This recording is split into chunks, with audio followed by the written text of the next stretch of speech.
Welcome to the March 25th, 2022 California Board of Accountancy meeting. My name is Michael Savoy and I'm President of the California Board of Accountancy. At this time, I'd like to turn the meeting over to Ms. Reed to take a roll call to establish a quorum. When Ms. Reed calls your name, please unmute your microphone, state your name, and please remember to mute your microphone once you have stated your name. Ms. Reed? Nancy Corrigan. Present. Carrie Ann Farrell-Hines. Good morning, Carrie Ann Farrell-Hines, present. Dan Jacobson. Here. Dee Dee Owens. Katrina Salazar. Katrina Salazar, present. Michael Savoy. Present. Mark Silverman. Present. And Yin Tu. Here. And we have a quorum. I'd also like to thank the CBA staff and the Solid team for their assistance in facilitating this virtual meeting. The CBA's mission is to protect consumers by ensuring only qualified licensees practice public accounting in accordance with established professional standards. This mission is derived from the statutory requirement that protection of the public shall be the highest priority for the State Board of Accountancy in exercising its licensing, regulatory, and disciplinary action functions. Whenever the protection of the public is inconsistent with other interests sought to be promoted, the protection of the public shall be paramount. Before we convene, please be advised that this meeting is being conducted consistent with the provisions of Governor Gavin Newsom's Executive Order extending Government Code Section 11133 N122, dated January 5th, 2022, which allows the CBA to continue to conduct meetings via teleconference through March 31st, 2022. Members of the public interested in participating in the meeting must join the WebEx meeting. Information and instructions are posted on our website, and all lines are currently on mute. As I facilitate this meeting to allow for proceeding in an orderly manner, lines will remain on mute until I direct staff to open them for public comments. I will announce when we are accepting public comments on the various issues, and staff will open the lines as appropriate. 5 minutes will be allocated to each individual providing comments. I would also like to remind board members and others that are speaking during this meeting to please use the raise the hand feature if you wish to make a motion, ask a question, or just make a comment. This approach is necessary to facilitate the meeting and ensure that the board has the opportunity to complete its necessary business. I appreciate everyone's understanding. At this time, we will start with agenda item 5, which is public comment for items not on the March meeting agenda. The moderator will provide general instructions, and please open it up for public comment. The moderator, the Q&A feature WebEx is now open. Members of the public, if you would like to participate, click on that question mark inside of a square, which is typically located at the bottom right corner of your WebEx screen. And in the text field type, I would like to make a comment and send it to all panelists. The instructions are on the screen for your reference.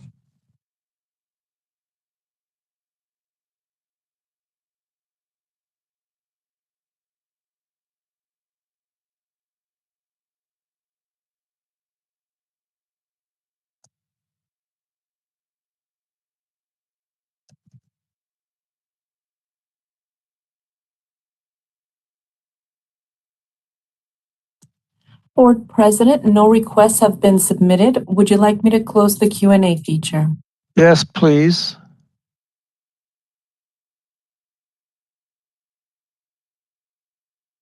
Okay, moving on to agenda item 6, which is an update regarding the National Association of State Boards of Accountancy. I'd like to introduce Mr. John W. Johnson, who is NASB's Director of Legislative and Government Affairs, a position he has held since moving to Nashville in June 2012. Prior to joining NASBA, Mr. Johnson served as Director of Government Affairs of the Florida Institute of Certified Public Accountants, where he was a registered lobbyist responsible for the administration of their government relations program, which included serving as staff liaison to the Florida State Tax Section, the State Legislative Policy Committee, the State and Local Government Section, and the Common Interest Realty Association Section. He's a graduate of Florida State University with degrees in accounting and political science. Mr. Johnson became involved in government at the young age as an intern for former Florida State Senator Van Poole. Upon graduating from FSU, he began his career as an auditor for the Division of Pari-Mutuel Wagering for the Department of Business and Professional Regulation and moved up through the ranks to tax auditor, supervisor, audit administrator, chief of operations, chief of audit, and finally deputy director in the last 12 years with the department. In 2002, he became executive director for the Florida Board of Accountancy and served in that capacity for 4 years. Mr. Johnson. Thank you, President Savoy. If I can have control so I can share my slides, it would be greatly appreciated.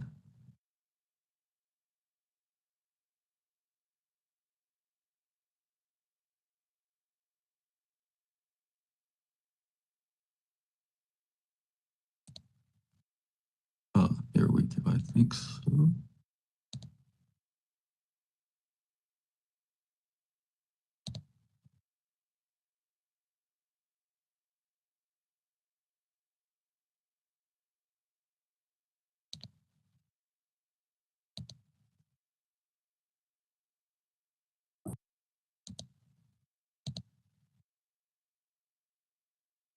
I take it you can see my slides.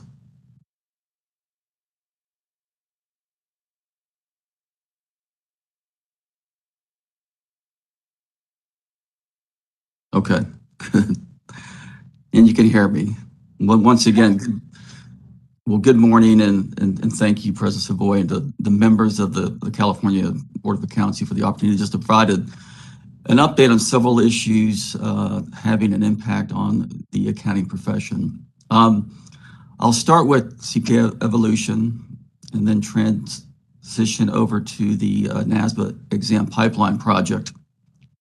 Provide an update on ARPL before finishing up with cryptocurrency.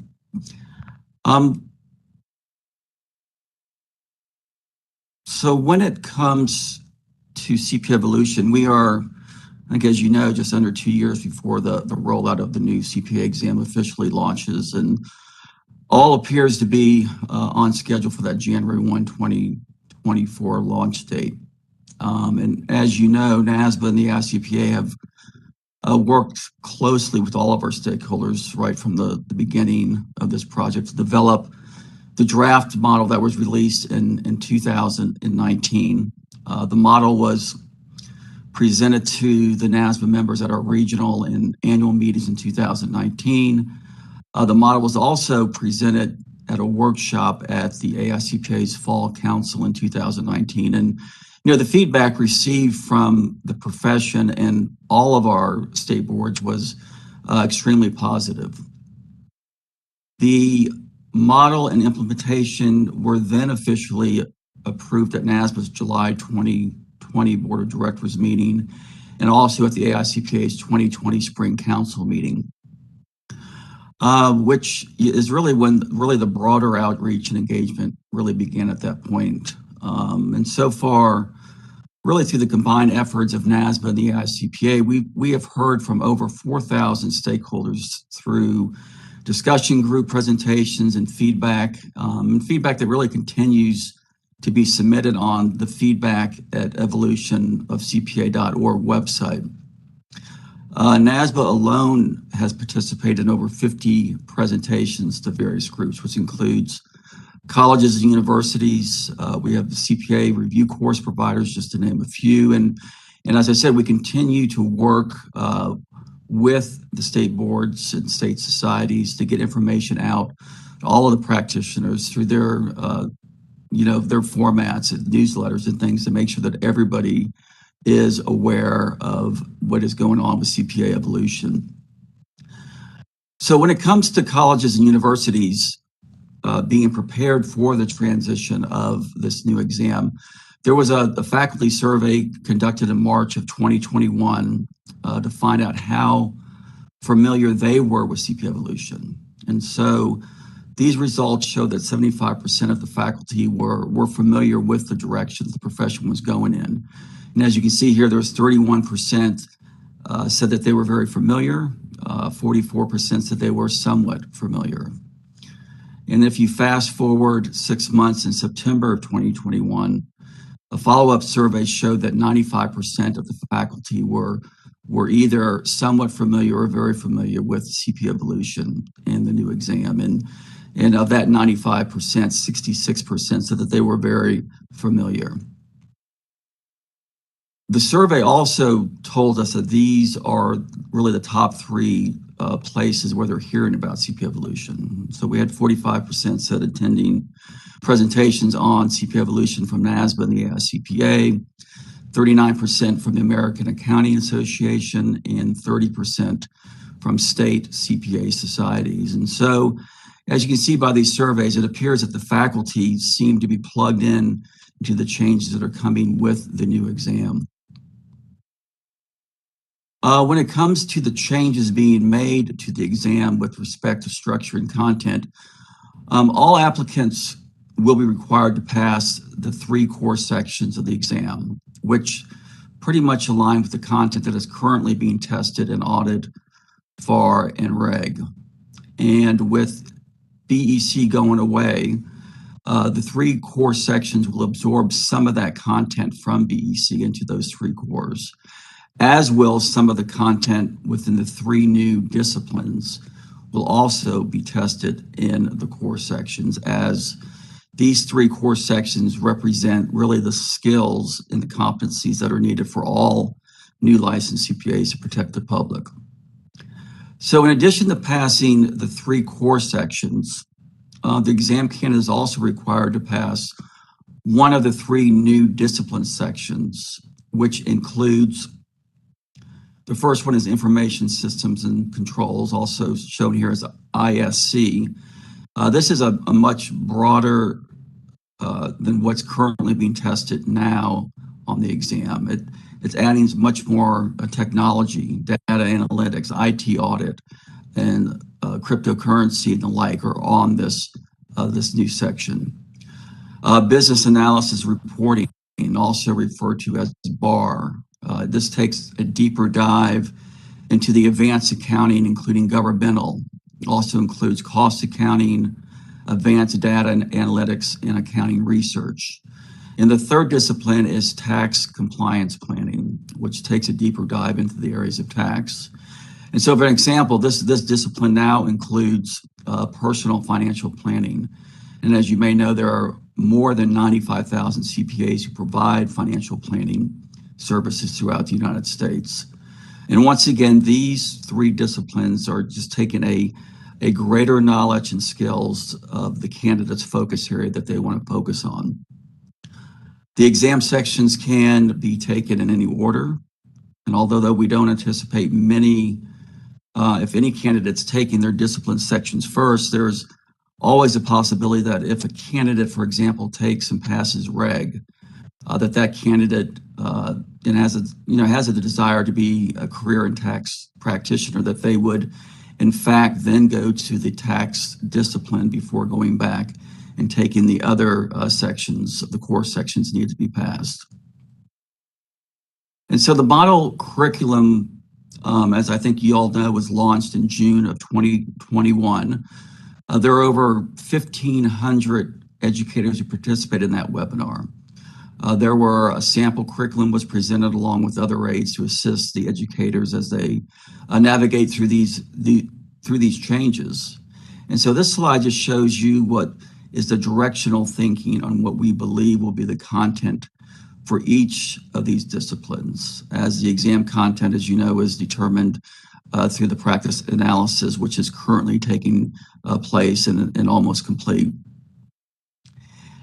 And based on really the new content being added to the exam, there was a curriculum gap analysis conducted. And this survey was sent to over 1,200 accounting department chairs. And based on the 317 responses that we received, these 5 areas were identified as possible gaps in the accounting curriculum. The green line shows the percentage of programs currently covering these topics. The orange shows the percentage of programs planning to increase the coverage in this area. And the blue line is from a different survey that was just conducted with firms large with 101 CPAs, that these were the skills that they indicated that they need going forward in the future. So based on other surveys conducted since the content was released, it appears from what we're hearing that most of the larger colleges and universities are already teaching a lot of the new content as either a required or an elective at their universities. For the smaller colleges and universities, we continue to hear through NASBA regional meetings and regional calls and other avenues that really the smaller schools are talking about cross-registration of coursework. So if a particular school does not offer a certain required course work, then they can register at another college or university to take that course. We're also hearing that some schools plan to focus on just one discipline and not all 3 disciplines. And there are others, instead of adding new classes, they're talking about considering adding existing content to their existing courses. So their new content to their existing courses. So as it appears, I think that smaller schools are still working their way through the process and being creative in their approach on moving forward. In addition, the AICPA on This Way to CPA website has pulled together over 300 resources that educators can use in the classroom. They continue to do their monthly webinars for educators focusing on the content, and they continue to add resources to this website for educators to use. And so that is a great resource. And so you may ask, what's next? NASBA earlier this month announced the transition policy for candidates that began the testing under the old exam, but have not yet completed the exam process when the new exam was launched. And also in 2022, now that the practice analysis is almost completed, the AICP will be exposing their exam blueprint in July. And this is for a 90-day exposure draft. And really the goal is to have the blueprint finalized by January 1 of 2023, with, of course, a new exam being launched on 1/1 of 2024. Switching over to legislative some issues when it comes to the deregulation of occupations and professions. And as you know, the last time I presented to this board was in January of 2021.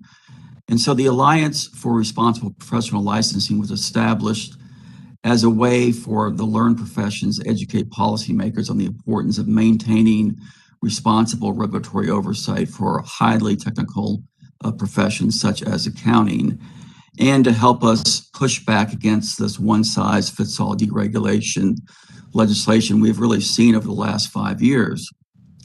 Our overall arching goal with ARPL was to create a unified voice within our learned professions, and one that drives a proactive, consistent message on the importance of licensing has on complex technical professions and really public protection, and to ultimately change the narrative in that there are critical differences between occupations and highly technical professions, in that the one-size-fits-all legislation is not a solution and really could have and has had unintended consequences for those professions where the risk is significant for the professions such as accountancy, architecture, and engineering. ARPL, prior to ARPL, each year we would probably see a dozen or so op-eds against occupational licensing with no rebuttal to these op-eds.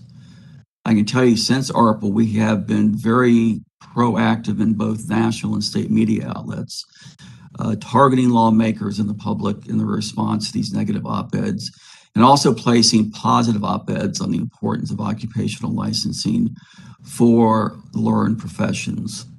And so, for example, 2 weeks ago, this article was written by ARPL. It's entitled "The Dangerous Push to Downgrade Professional Licensing" was picked up by a national news outlet called Governing. And if you've not already done so, I encourage you, when you have time, to read this article. And you can find it on NASBA's webpage. And please, share this information with your state government folks as a way to not only educate them about the regulation of the accounting profession, but also really the unintended consequences of this one-size-fits-all legislation can have on the accounting profession. So in addition to the media outreach, ARPL is also, they produce key research and data regarding occupational licensing, and we continue to provide direct support to state boards and state societies to help them push back against harmful deregulation. This map just shows you where deregulation legislation was filed in 2021 that rolled over to 2022. This overlay just shows you the states where deregulation legislation has been filed so far in 2022, and it's good to see that California is still in the gray in this area, so that's good to see. And I can tell you that these bills filed pretty much fall within these 5 categories.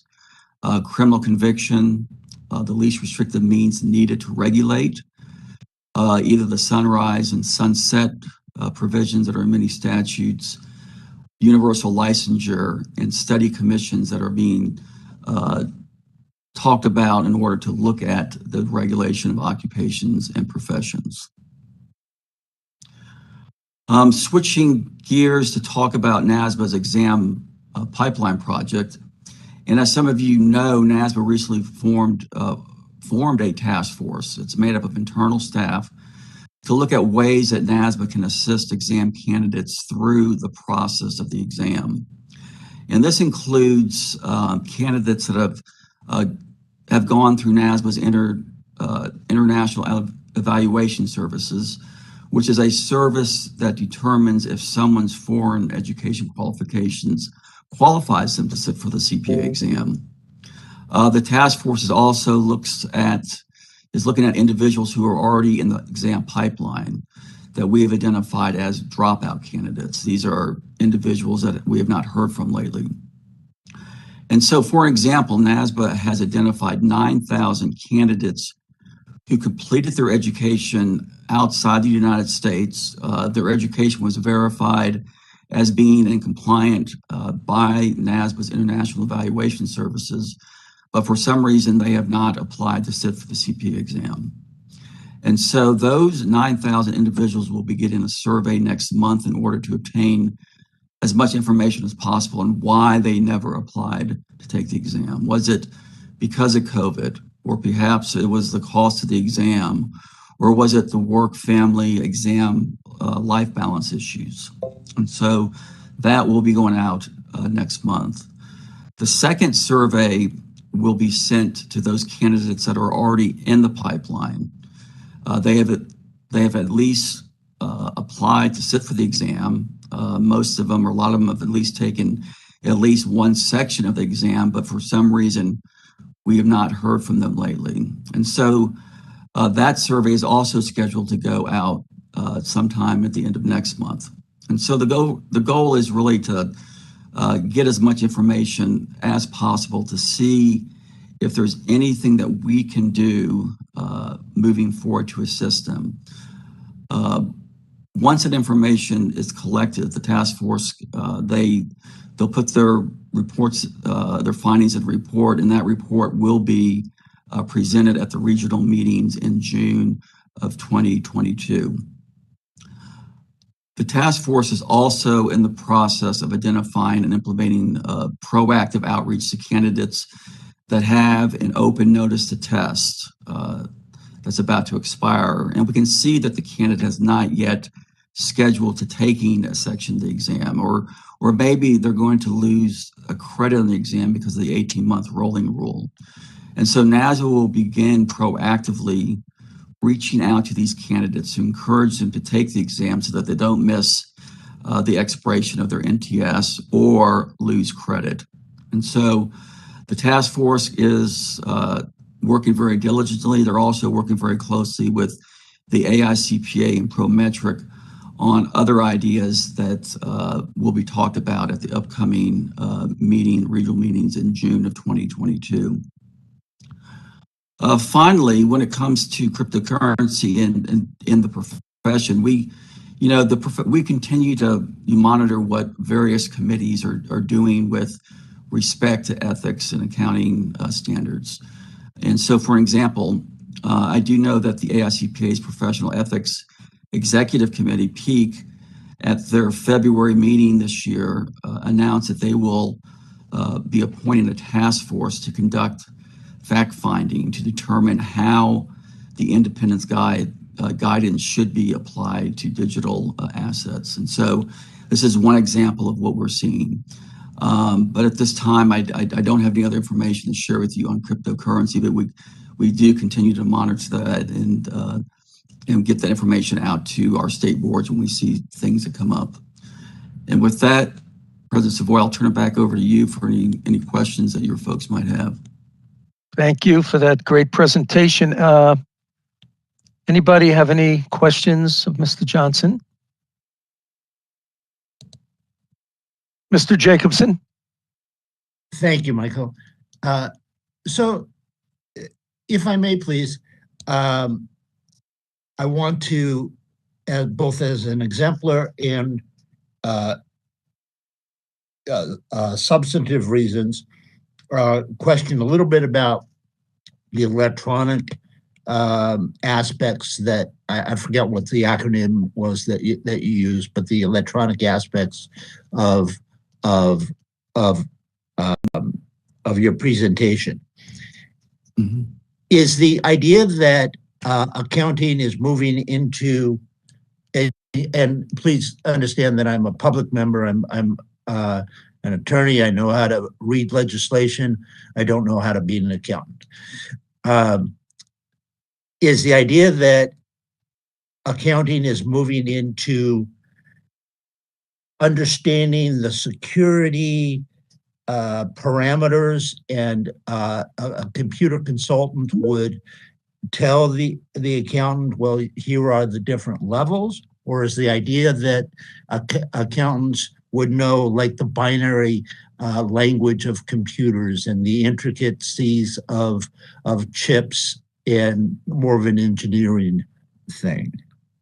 If you can answer that. Yeah, and I'll ask if Nancy or Katrina to chime in, because they, being on the NASWA board, would a lot of discussion at that level. But I mean, there's just lots of areas in which IT technology is sort of running the engine of what CPAs are looking at these days. And so the education aspect of it is trying to get more of a well-rounded, broad individual with that technology component, which CPA firms are hiring right now to do that. And these are not licensed CPAs. Right. So it is a matter of getting them better equipped to serve in the role of a CPA, but also having that more of that knowledge on how things are working, and without relying technically on a non-CPA to tell them information on that data. Nancy, do you want to chime in? Thank you, John. That was very informative. Yes, Mr. Jacobson kind of addressed just a bit of what I know, what I'm understanding. A lot of the IT, the technology, data analytics, and that has to do with In the old days and not having these processes available and so much of it being manual, a lot of these software and approaches, newer approaches can help analyze data that was virtually impossible to do before. You can sort data, you can sift out what you want to see in terms of internal auditors or external auditors of companies. As we all know, some of these companies are massive and their transactions are just voluminous. And how do you wrap your arms around that kind of thing? So a lot of it are approaches like that. Also, internal controls over all these systems and how companies process transactions. And so that is what a lot of that is. Are it suddenly going to turn every accountant into, a computer whiz? I think not. It's more how to use the tools to work with the data to arrive at a conclusion. So hopefully that helps a bit. It does greatly, and thank you to both of you. Then, coupled with both the explanation and the general category, I just don't see anything in California's Accountancy Act that addresses this. California Accountancy Act, which I believe generally follows the Uniform Accountancy Act, doesn't address any of this, and it is very specific as to what an accountant is. Do you have any comment on that, on what we should do about that, how it should, and so forth? Well, I mean, it'll all come through the CPA exam. And so I've not looked at your rules and how specific you are on some of your education requirements, but that may need to be updated to include some of the new IT requirements that are going to be on the CPA exam. But the exam, I think it currently says probably, as long as it's not listing the old sections of the exam, which I believe it does not now. I think it's been corrected. And so basically you are just taking the uniform accounting exam that is produced by the American Institute of CPAs. And so as far as the content in them, I'm not sure, Nancy, and maybe Nancy knows how specific you are with your education requirements in your statutes or rules. Katrina, would you want to chime in? Savoy. So, Dan, my thought on that is, there's a lot of layers we could look at this, but ultimately where the authority we're looking at is the attest function. And in order to be able to opine upon an organization, the auditor needs to be able to understand, analyze, and evaluate the systems, which today are now increasingly complex and largely technical. So my initial response is, Mr. Johnson mentioned, the testing, and it is the national exam, and we do have to ensure, and I believe we have already checked that our rules are consistent with all the exam changes, I think.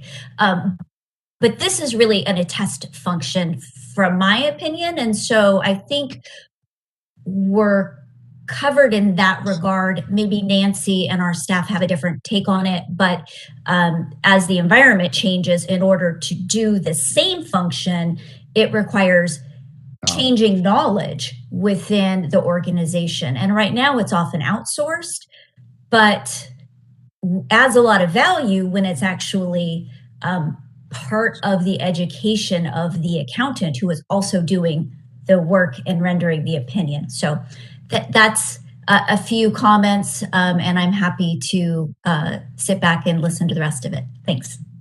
Nancy, do you have something else to add? I concur, of course, with Ms. Salazar and what she's saying. So it's kind of a different approach for a changing and business environment, yet a test and audit of those companies with an internal external, it still exists. And also in our CPC meeting yesterday, I'm not sure how many board members were able to observe that, we spoke about how our continuing education requirements are going to be reviewed here in so many months to take a look at making sure what's included as far as getting credit for licensure and renewals and getting the terminology of data analytics, et cetera, included in that as well. So that's all a part of it. So I just wanted to add that last piece. Thank you. Ms. Tu, you've been waiting anxiously. Mr. Chairman, and thank you, Mr. Johnson, for your presentation. It was very educational. And staying in the theme of what everybody's been talking about, I know you mentioned that this accountancy is getting, the trend is going toward highly technical in terms of the practice of accountancy. And I'm relatively new and I was trying to educate myself. So I've been meeting with some faculty members at our university in San Diego and things like that just to educate myself. One of the things they share with me is that they're having a hard time finding those highly technical faculty members to work and teach at the universities. Are you finding that to be the trend in other part of the country as well? No, that's actually a new one I've heard. Most of it has been focused on the content and either creating the new courses to teach it and or adding content to existing courses. I have not heard that as far as the faculty and on that, but I will make a note of that and talk to some other folks that are more in detail entrenched in this and see if they had any more information. I can share that with you all. So I'm happy to connect you. Yeah, and that's good to know. And it would be good to also, I don't know if any of those folks are participating on this way to CPA, those monthly calls and things, but I'm sure that'd be very helpful for them also. So yeah, please do. Please connect us with those individuals. That would be great. I have a question regarding the transition. Mm-hmm. Is NASBA and the AICPA going to make recommendations to those folks that have already passed several parts when the new test comes into being? And then is it up to each state board to come up with their own transition plan? Because this is going to affect, I believe, an awful lot of people. Sure.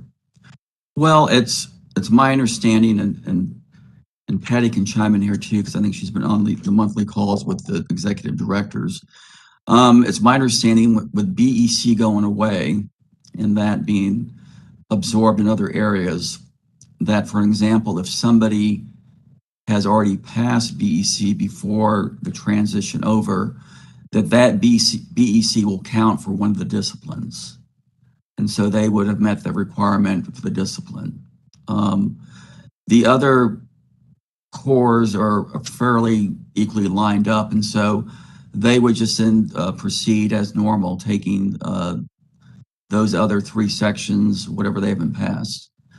If they have not passed BEC by 12/31 of 23, then they would be required to pass one of the disciplines plus the three core.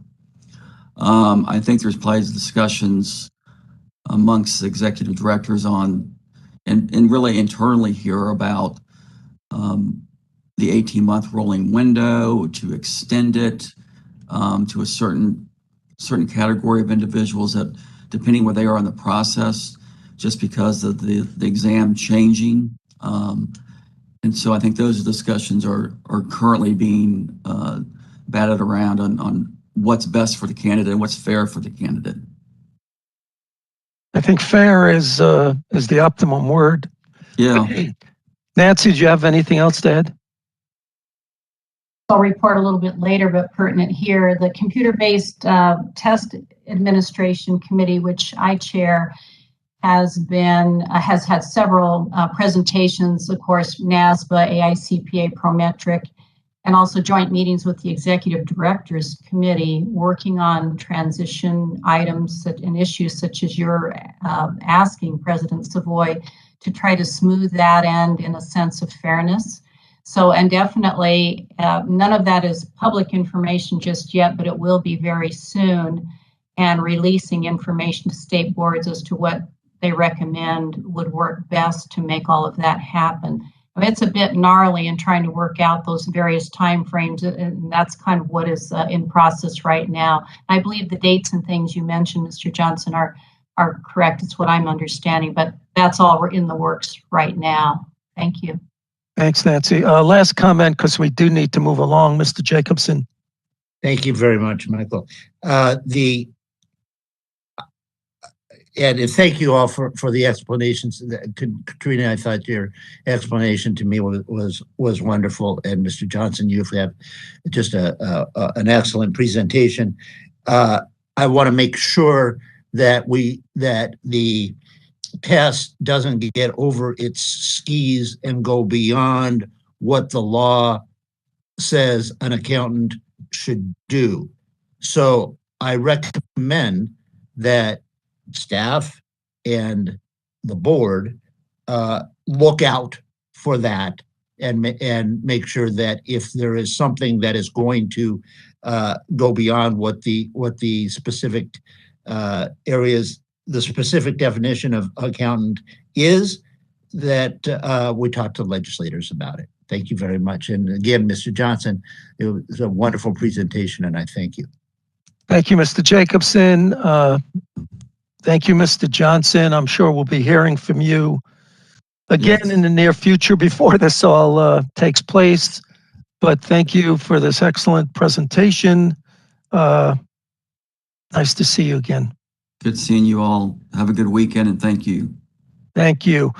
Okay, moving along to agenda item 6B, the NASBA Committee Interest Form. This agenda item provides members with information regarding opportunities to participate on committees with the National Association of State Boards of Accountancy. NASBA has announced that those interested in serving on committees for the 2022-2023 years should complete the online committee form no later than May 12th of this year. An overview of the time commitment for participation on NASBA's committees is provided in the attachments. OPES reviewed the NASBA 2022-23 committee charges and time requirements and does not believe any of the committees would create a conflict of interest for CBA members.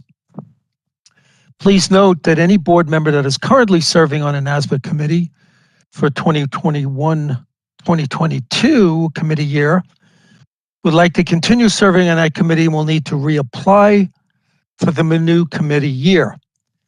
If they do not reapply, then NASBA will assume that they no longer want to serve on that committee. To ensure that the staff tracks CBA members' interest, please email Rebecca Reed when you submit an interest form and provide the committees you are seeking appointment to. If you have any questions regarding NASBA committees, please contact Ms. Reed. If any members have any comments, please use the hand raise feature. And you can see by the handouts that several of our present and future board members did participate to a very large extent on some of these NASBA committees. Seeing no hands, moderator, please open this up for any public comment before we close this section. The Q&A is now being opened. The instructions are on the screen. Members of the public, if you would like to participate, click on the question mark inside of a square, which is typically located at the bottom right corner of your WebEx screen. And in the text field, type, "I would like to make a comment," and send it to all panelists.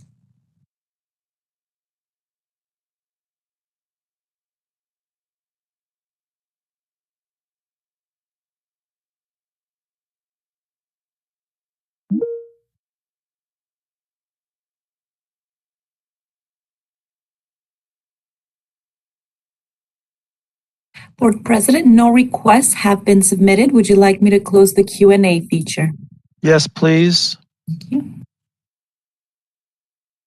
Okay, moving along to agenda item 6C, which is a discussion and possible adoption of the proposed 2023 CBA meeting dates. Ms. Reed.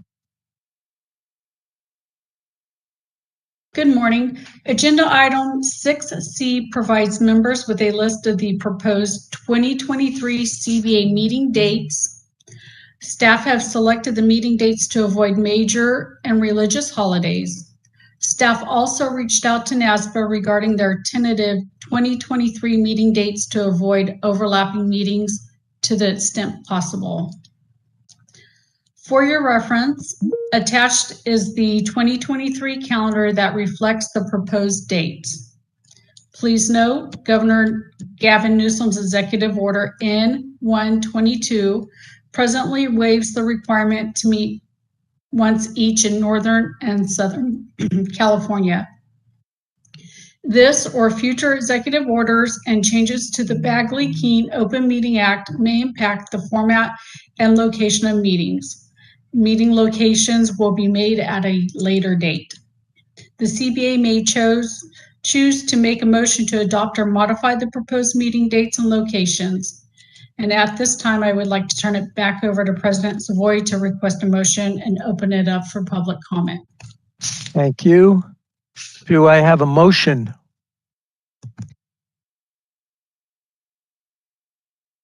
Ms. Tu? Motion to adopt the 2023 board dates. Thank you. Do I have a second? Ms. Hines? I second that motion. Is there any discussion about these proposal, motion, second? Mr. Jacobson? Relative to the meetings, does staff or anyone else have any information as to whether the governor is going to do anything beyond March 31 regarding virtual meetings? As it is now, as I read the law, March 31, that's it for now, for allowing for virtual meetings. Ms. Bowers? Hi, thank you, Mr. Jacobson. No, not at this point. We have not received any information on what the governor might do in the interim. So we're waiting for additional guidance on that from the department. Thank you. Seeing no more comments from board members, are there any public comments regarding the proposed dates? I've opened up the Q&A feature. The instructions are on the screen. Members of the public, if you would like to participate, click on that question mark inside of a square, type "I would like to make a comment" in the text field and send it to all panelists.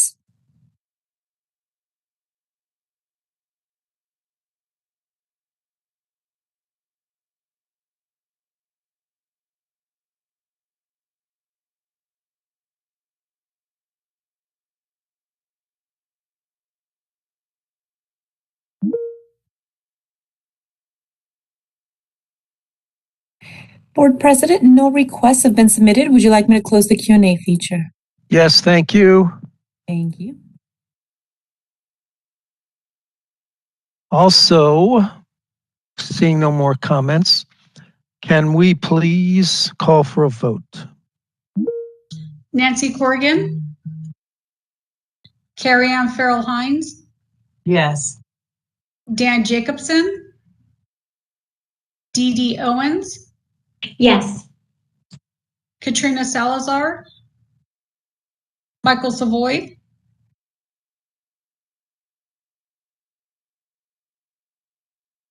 Sorry, yes. Mark Silverman? And Yin Tu? Yes. The motion carries. Thank you. Moving on to agenda item 6D, the discussion and possible approval of the 2022-2024 CBA strategic plan. Ms. Pierce. The CBA develops a strategic plan every 3 years to identify goals that will guide the CBA in meeting its consumer protection mission. Staff collaborated with the Department of Consumer Affairs Solid Planning Solutions Unit last year to begin preliminary work on the plan. Interviews were conducted with CBA members and surveys filled out by CBA stakeholders. This information was used to form an environmental scan, which was referenced in the strategic planning workshops. After the January meeting, DCA Solid prepared a preliminary strategic planning document. CBA executive staff deliberated and worked further on a final draft to ensure it incorporated board member suggestions and additional areas CBA staff identified to enhance the plan's values, goals, and objectives consistent with your suggestions. I am pleased to present the draft of the strategic plan for your review, edits, and final approval, and I'd like to discuss a few of the changes made to the plan during executive staff's review. The values section was updated to include diversity, equity, and inclusion. Goals were updated to better align with the new objectives in the areas of licensing, outreach, and organizational effectiveness. Originally, enforcement and licensing had the same goal listed, which was maintain an active, effective, and efficient program to maximize consumer protection. Licensing's goal is now proposed to be regulate entry and continuing practice in the profession by ensuring that only those who are qualified are licensed to practice public accountancy. Outreach's goal was previously listed as provide and maintain effective and timely outreach to all CBA stakeholders. While this is accurate, it didn't fully encompass action items within its surrounding efforts to grow and diversify audiences. Staff proposed a change to provide outreach to reach a wide audience, grow audience diversity, and increase consumer protection. Organizational effectiveness goal was originally listed as maintain an efficient and effective team of leaders and professionals by promoting staff development and retention. However, promoting staff development and retention better served as an objective within that goal and is now incorporated into Objective 1 on page 12. The proposed new goal now states, maintain an efficient and effective team of leaders and professionals. For the objectives, some were consolidated and reorganized under a better fitting goal.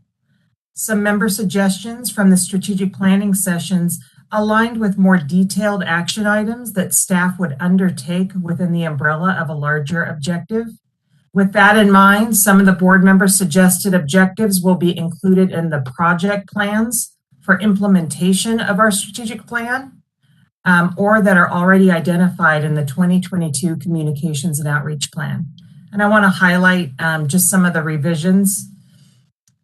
For enforcement, there was originally an objective listed as proactively educate consumers on how to report complaints through the CBA's various channels of communication to enhance consumer protection. Being that objective is already an action item within the approved Communications and Outreach Plan, staff updated the language to say, explore opportunities to increase authority to combat unlicensed activity. For licensing, an original objective stated, examine the fee structure and categories of licensure to assist in communicating with licensees and communicate the fee structure and purpose to licensees to strengthen the credibility of the CBA and to nurture the relationship between CBA and licensees. Much of this description includes action items to accomplish within a broader objective of maintain an appropriate fee structure to support CBA operations. The outreach section in particular had many examples of these changes. An original suggestion of identify and partner with national affinity groups to increase diversity and inclusion and to gain a better understanding of the needs of those specific groups is now proposed as a larger objective to include that action item under an objective of foster knowledge of and support for the role and mission of the CBA amongst target audiences. These are just a few examples of proposed changes to enhance the feedback provided by the CBA during the planning sessions, align with the 2022 Communications and Outreach Plan, and to maintain the CBA's focus on consumer protection.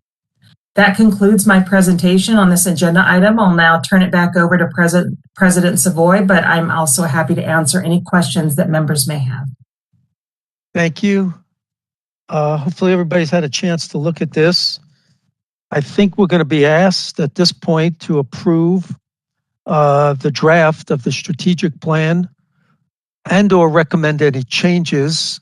Ms. Salazar. I'd be happy to make a motion to approve the strategic plan as presented. Ms. Tu. I'll be happy to second it. Thank you. Any discussion at this point? Okay, since we have a first and a second and no further discussion, can we please open this up for public comment?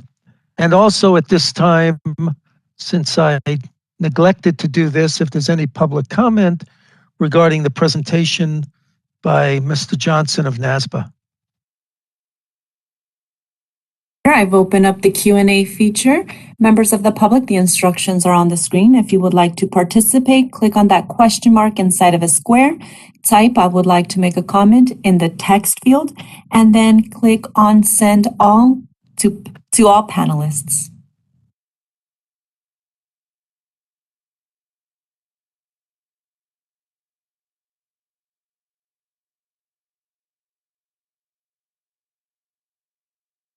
Board President, I see no requests being submitted. Would you like me to close the Q&A feature? Yes, please. And now, Ms. Reed, call for a vote. Nancy Corrigan, Carrie Ann Farrell Hines, Yes. Dan Jacobson, Dee Dee Owens, Yes. Katrina Salazar, Michael Savoy, Yes. Mark Silverman, and Yin Tu. Yes. The motion carries. Thank you. Next item, 6E, a discussion and review of CBA's actions regarding issues identified in the 2018 Sunset Review. Again, Ms. Pierce. Item is to provide the CBA an opportunity to consider proposed content for inclusion in the CBA's 2023 Sunset Review report. CBA staff have been preparing for its Sunset Review using questions provided by the legislature to the various DCA boards and bureaus that went through Sunset Review in 2021. It's possible the questions may change as we move forward, but we will adjust accordingly and bring any changes to a future meeting.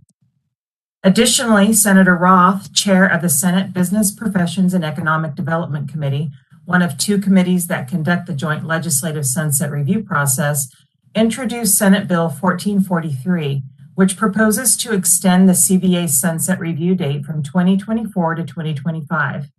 The purpose of the extension is to address legislative workload issues resulting from the abbreviated legislative year as a result of the pandemic. While the bill may have a favorable outcome, at present, staff will follow the schedule identified on page 2 of the agenda item regarding CBA review of the Sunset Review report to ensure the CBA meets the current Sunset Review report deadline. For this meeting, we are requesting your review and feedback on the CBA responses to the prior Sunset issues. For ease of reference, each issue identified by the Joint Legislative Sunset Review Committee from the prior Sunset Review is on its own attachment. Within the attachment, the issue is listed at the top of the page, and then there are 3 headings that include the committee staff recommendation, the CBA's 2019 Sunset Review response, which were provided to the legislature in 2019, and the new information titled Proposed 2023 Sunset Review Response, which is the focus of today's discussion. The proposed response provides an update on the issue that was identified. I will provide a brief overview of each attachment, and I can answer questions at the end. However, if a member has a question at any time, please feel free to ask. So moving on to issue 1, which is on attachment 1. Should the legislature increase the CBA's statutory maximum for license renewal and initial permit fees? As part of the CBA sunset legislation, Assembly Bill 1521, a statutory minimum was established and the statutory maximum was increased for both license renewal and initial permit fees. The increase was effective January 1, 2020. While this has significantly increased the CBA's revenues, it has not completely addressed the ongoing negative annual cash flow. As you will notice in the narrative here, this is just a preliminary response. We will need to update the information for end of fiscal year and once we have received the outcomes of the fee analysis. On to issue 2, which is on attachment 2.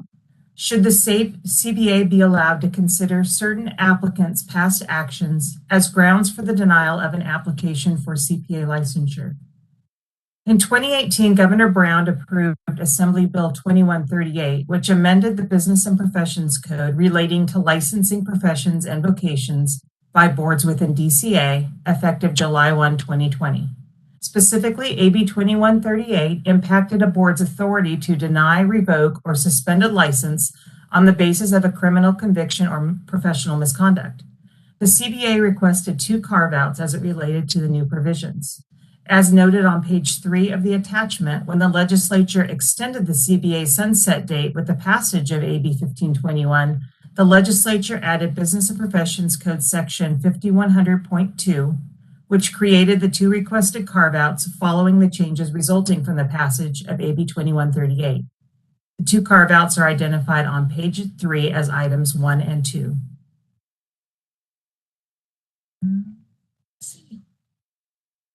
Issue 3, which is on attachment 3.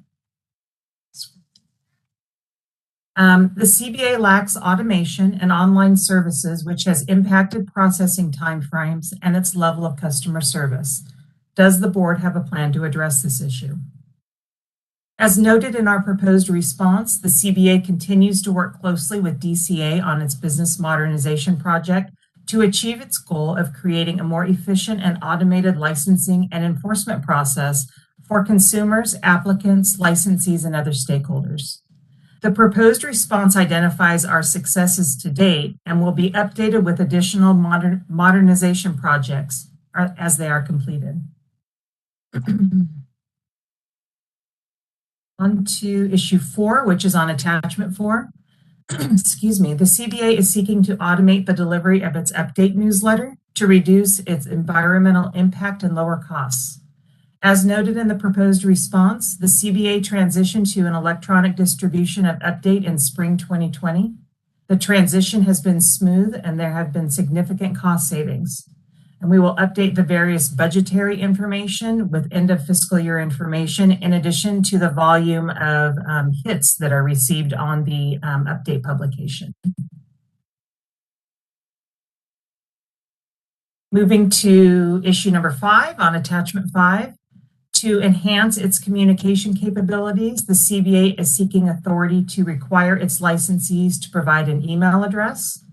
As noted in the proposed response, the CBA has used the licensee emails for various outreach campaigns, including, but not limited to, recruitment for its advisory committees, notification of investigative CPA position vacancies at the CBA, rulemaking proposals, and notification regarding the availability of its update newsletter. Presently, the CBA has approximately 86,000 licensee email addresses. However, with the implementation of CBA Connect, the CBA's online license renewal system, individuals are required to provide an email address. So it's anticipated that this will enable the CBA to obtain an email address for nearly all of its licensees. Issue 6 on attachment 6. Why is it necessary or beneficial to the CBA's operations to hire additional permanent staff?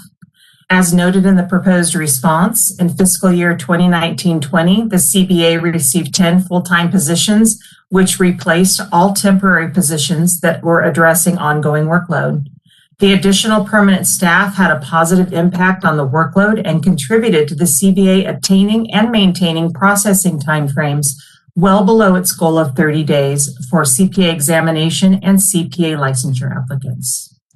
And last, issue number 7, which is on attachment 7. Does the new test for determining employment status as prescribed in the court decision Dynamex Operations West, Inc., v. Superior Court have any potential implications for licensees working in accountancy as independent contractors? As noted in the proposed response, the CBA is not aware of any issues or concerns regarding the Dynamex decision and has not needed to discuss this topic since the prior Sunset Review report. That concludes my presentation, and I will now turn it back over to President Savoy, and I'm happy to address any questions from members. Thank you, Ms. Pierce. At this point, I'd like to open it up for any comments, direction to the staff regarding any of these issues by board members.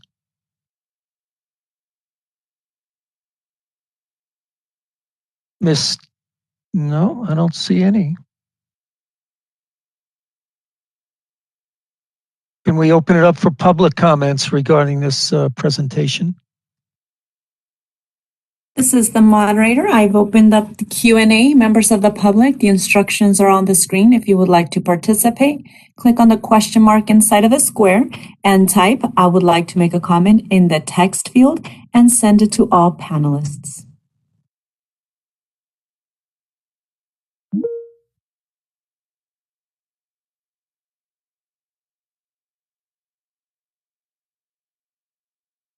Board President, no requests have been submitted. Would you like me to close the Q&A feature? Yes, please. I have a question. It says that we're anticipating submitting this in late 2022. When will we expect to see before presentation?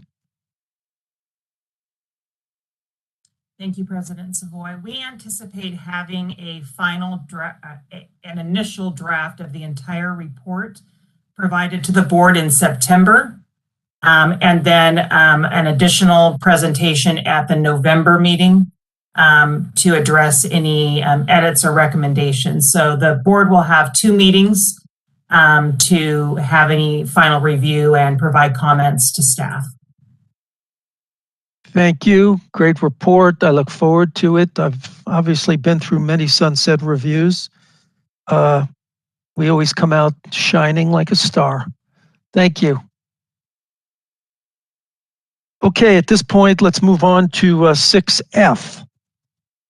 A presentation by the Consumer Affairs Director's report by Ms. Brianna Miller, who joined the DCA first as a student assistant and then in 2010, a permanent employee.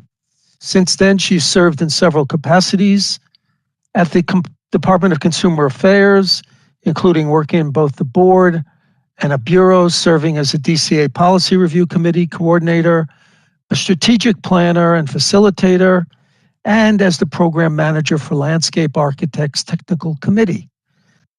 Ms. Miller joined the board and bureau's relations as manager in the fall of 2018. Ms. Miller. Thank you for that introduction. Because I'm seeing her on my screen right now, as a fun fact, that student assistant role, I had the pleasure of working with Assistant Executive Officer Deanne Pierce at that time. So it's wonderful to see her again and to join you all today. So with that, I will get started. So good morning. I'm Brianna Miller with the Department of Consumer Affairs Board and Bureau Relations. Thank you for allowing me the opportunity to provide a department update to your board today. I'd like to start my report with an update on COVID-19 safety measures. DCA appreciates all board members and staff who have continued to serve through a pandemic that has affected all of us in so many ways. As California moves past the recent Omicron surge and into a new endemic reality, new state public health guidance has relaxed mandatory face coverings. Masks are still strongly encouraged in indoor settings and in some high-risk settings, such as healthcare facilities. Face coverings are required for everyone, regardless of vaccination status. Local orders may be more restrictive to respond to community conditions, so please be aware of changing public health guidance and remember that as state representatives, we are all expected to adhere to state and local orders while carrying out our duties. Moving on to an update on remote meetings and vaccination verification. On January 5th, Governor Newsom signed an executive order that extends the sunset date in Assembly Bill 361, allowing boards and committees to meet remotely through March 31st of this year. To the question asked a little bit ago, I unfortunately do not have information about whether an extension of this executive order will occur, but DCA is committed to keeping your board informed of any new information as it arises. And to that end, I'm happy to report that on January 31st, Assemblymember Quirk introduced new legislation, AB 1733, which would permanently allow boards and committees to meet remotely while also providing both virtual and physical options for members of the public to participate. If this bill is passed by the legislature and signed by the governor, it would take place immediately. But since we can't be certain that AB 1733 will be enacted or when, boards should prepare for the possibility of in-person meetings after March 31st. Before attending any in-person board meeting, members must verify full vaccination with DCA's Office of Human Resources or participate in COVID-19 testing. If members have not yet done so, please submit your proof of vaccination. Your participation will assist DCA in planning for testing at future meetings. Please do this as soon as possible and don't hesitate to reach out if you need assistance. And I am optimistic about the opportunity, about the future, and look forward to seeing you all in person one day. In planning for the future, I'm also happy to report that the Headquarters 1 hearing room location is once again available for board meetings. This room was previously being used for COVID-19 testing by the department, but DCA has reopened it to support upcoming in-person board meetings. So notably, the DCA Headquarters 1 and Headquarters 2 hearing room locations support hybrid meeting functionality, and DCA will continue to explore how we can expand departmental resources to support additional hybrid meeting locations in the future. So now I'd like to transition to some updates from DCA, starting first with the regulations unit. The department's regulations unit was created in 2020 to address the regulatory needs of the department's boards, bureaus, committees, and commission, while also improving the quality of the regulations. Prior to the unit's establishment, the department's boards and bureaus completed just 18 regulations in 2019.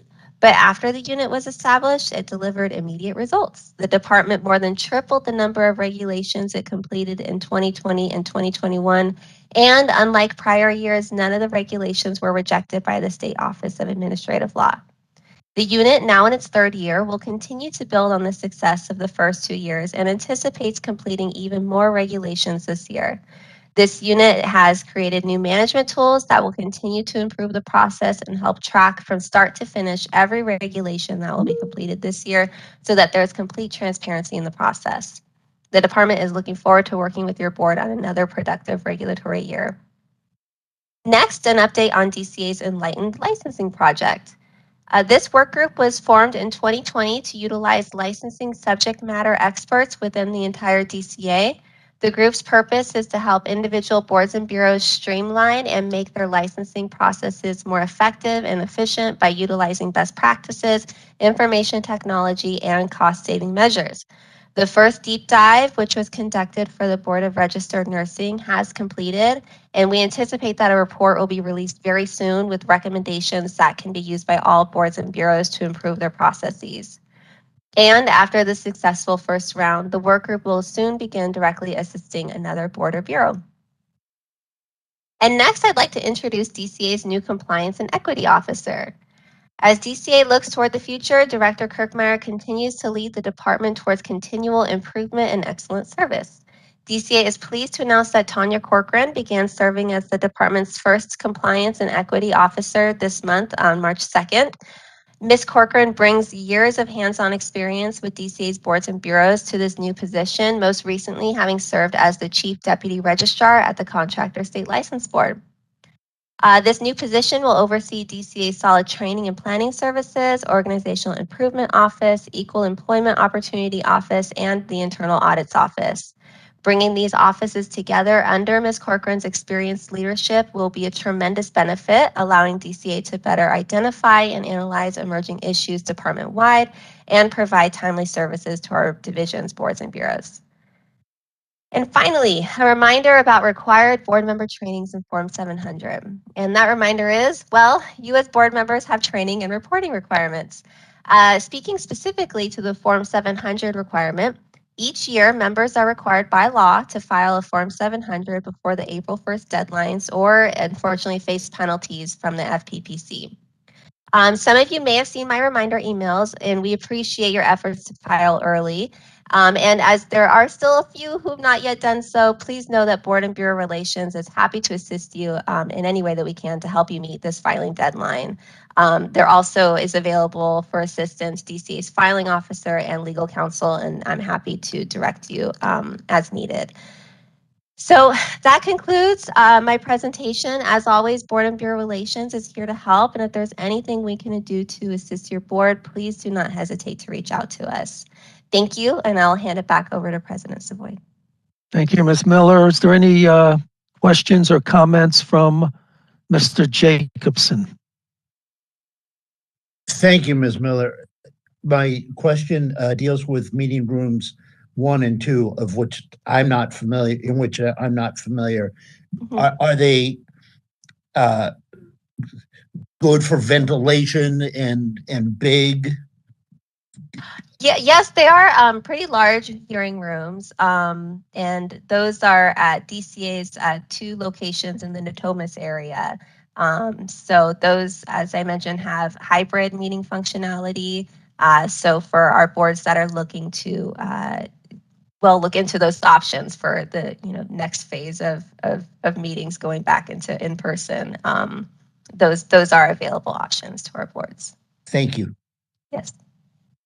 Any other board comments or questions? I'd like to open it up to the public to see if they have any questions of Ms. Miller.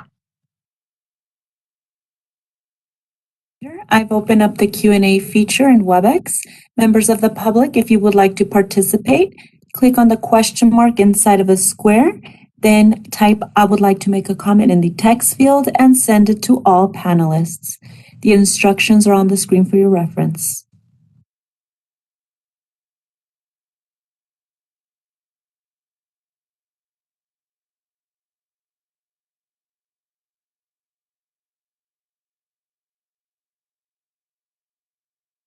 Board President, no requests have been submitted. Would you like me to close the Q&A feature? Yes, please. Thank you. Thank you again, Ms. Miller. We certainly all look forward to possibly meeting in person. Again, it's been a while, but thank you again and appreciate your great report. Thank you.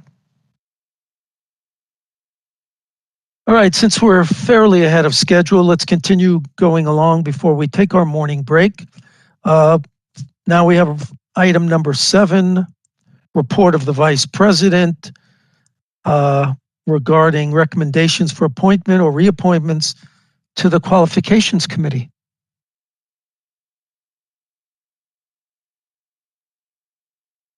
Thank you, President Savoy. Yes, we only have one agenda item today, and it's regarding the Qualifications Committee. This item's to recommend the appointment of Renard Chow, CPA, to the Qualifications Committee. The committee assists the CBA in its licensure activities by reviewing the experience of applicants for licensure and making recommendations to the board. This includes conducting work paper reviews with the applicant or the employer present to verify that the responses provided are reflective of the requisite experience for licensure. I've conferred with the CBA executive officer to verify that each individual has met the appropriate requirements for license renewal and have demonstrated the skills and knowledge to serve as a member of the QC. I would like to make a motion to appoint Renard Chow, CPA, to the Qualifications Committee effective today, until March 31st, 2024. And I'll turn it back to President Savoy. Thank you. We have a duly formed motion. Do I have a second, Ms. Tu? Second that motion. Thank you. Is there any further discussion on this motion?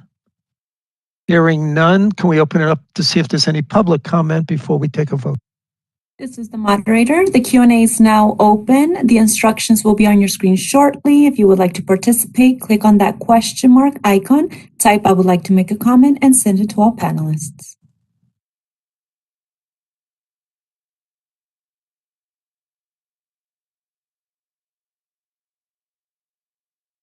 Board President, no requests. Would you like me to close the Q&A? Yes, please. Thank you. Ms. Reed, let's call for a vote.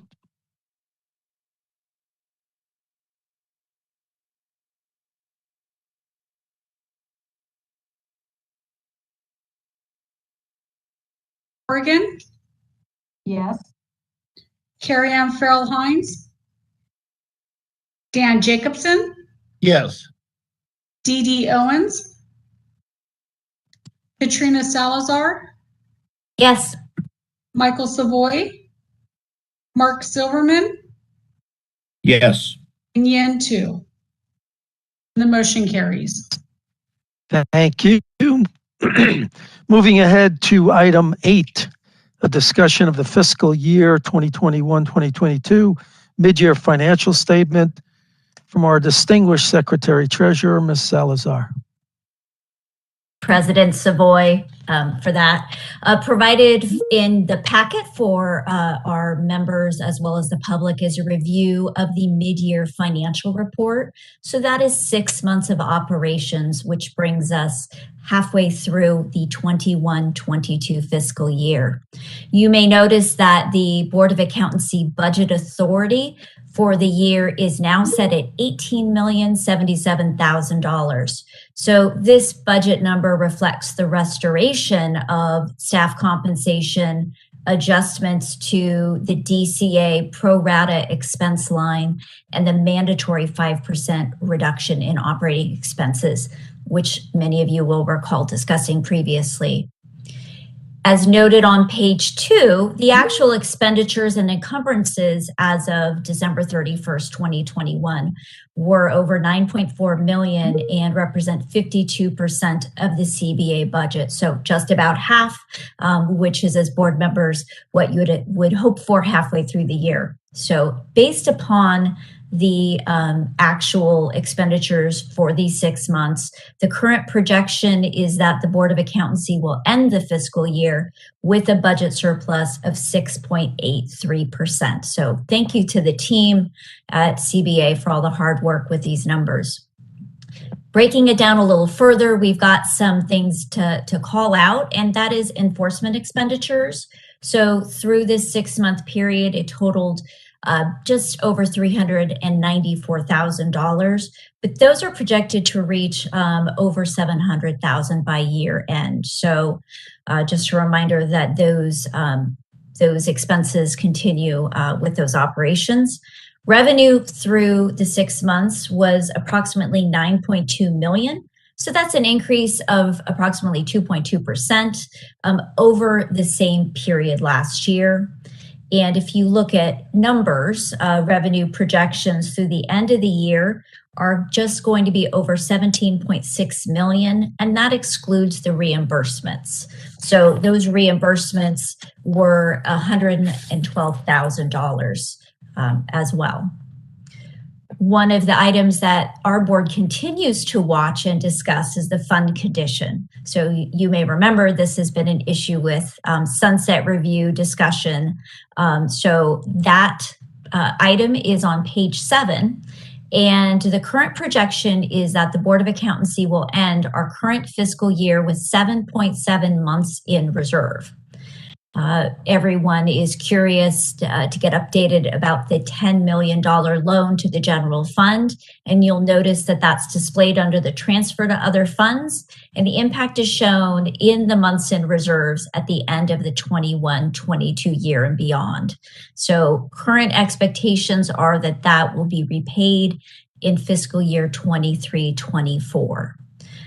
So with that, that concludes my presentation. I'd like to again thank the staff for all of their hard work, and I'm happy to answer a question, and we have great staff available online as well. So thank you. Thank you for that great report. Ms. Owens? Yes, thank you for the details. I just had a question about line 2 and the temporary positions and just the increase from 2021, well, basically from last fiscal year to this fiscal year. Is that due to the number of open positions that exist, or can you provide just some background on that? Ms. Pierce? Part of the reasoning for the increase is that we've had some staff vacate the Board of Accountancy and retire. And when that happens, we have a payout of money. And so we've typically taken it from that particular line item, their leave balances, their vacation, et cetera. So we've had an increase in that area. Is that line 3 or line 2? Line 2. Okay, so basically the lump sum payouts in the $76,000 that's sitting in there. Okay. Actually, or is that line 3? Thank you. Oh, you know what? I'm sorry. I apologize. We've had with COVID creating some increases in the workload that we've now kind of gotten under wraps. We've increased some of our temporary help over the last year or so, 6 months. So we are seeing some increases in that area. But I can get a little bit more detail on that, on why the increase, that significant increase, and maybe follow up with you or report back at the next meeting. Yeah, it would be helpful. And then the projection to year end is also significantly different than the prior year. So I'm just curious to understand that, and if there's just a challenge in, recruiting and hiring for any open positions. Yeah, I do know that that is specific to our temporary, our seasonal.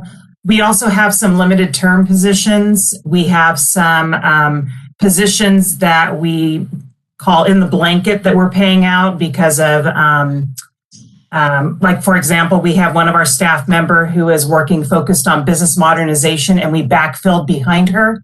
So the money to pay for those backup positions comes out of our temporary help budget. So we have a couple of those going on right now. So I can get a little bit more detail on that for you. Thank you. Yeah. Any other questions or comments from our board? Seeing none, please open it up for any public comments or on the presentation of the budget. The Q&A is now open. The instructions are on the screen. If you would like to participate, click on the Q&A icon, type "I would like to make a comment" in the text field, and send it to all panelists.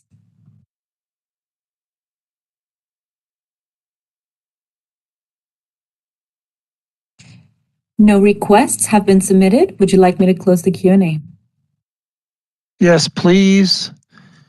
Let's move on to item 9, report of the Administrative Division, 9A. Ms. Pierce. Thank you. So this is the report of the Administration Division, which provides updates on administration, information and planning, and information technology units at the CBA. Recently, face covering mandate that was in place was lifted. Face coverings are still strongly recommended for all individuals, regardless of vaccination status, and employees may still wear face coverings if they choose and are encouraged to continue safe practices.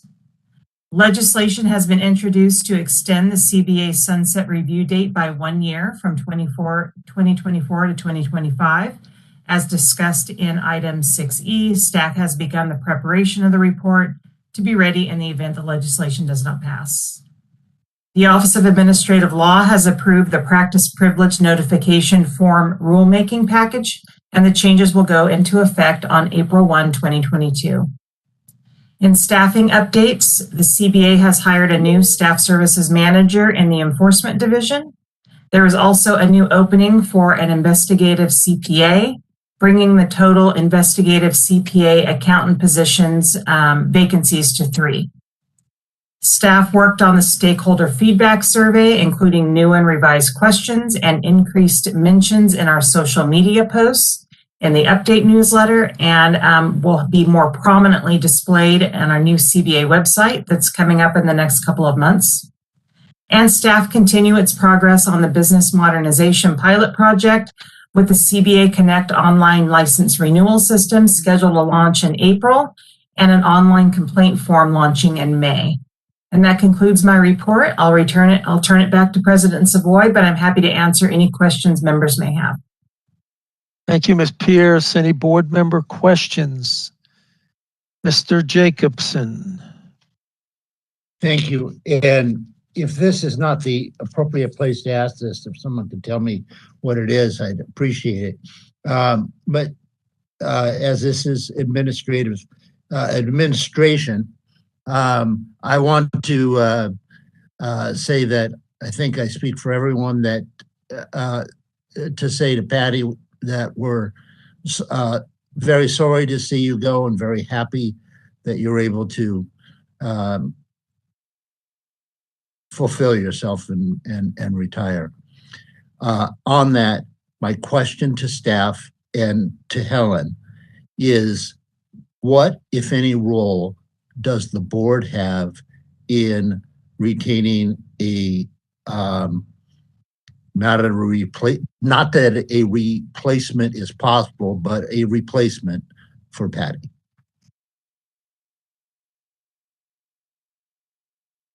Ms. Bowers. And for those nice comments. So the board will actually be very actively involved in selecting the next executive officer. They'll work closely with the Department of Consumer Affairs HR office. There'll be a national recruitment process. It'll go out nationally. Once applications come in, then the board has a couple choices how it might select the next EO. It could establish a task force of board members to review the applications and vet them, or it could make the decision to do it as the entire board looking at the applications and vetting them. Then there would be an interview process, and then ultimately, by vote of the board members, the selection is made.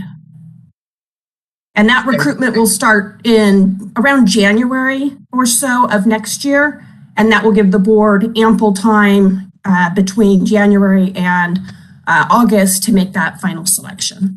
So I hope that answers your question, but if there's additional questions, happy to respond. It does answer my question. I thank you, and I congratulate you.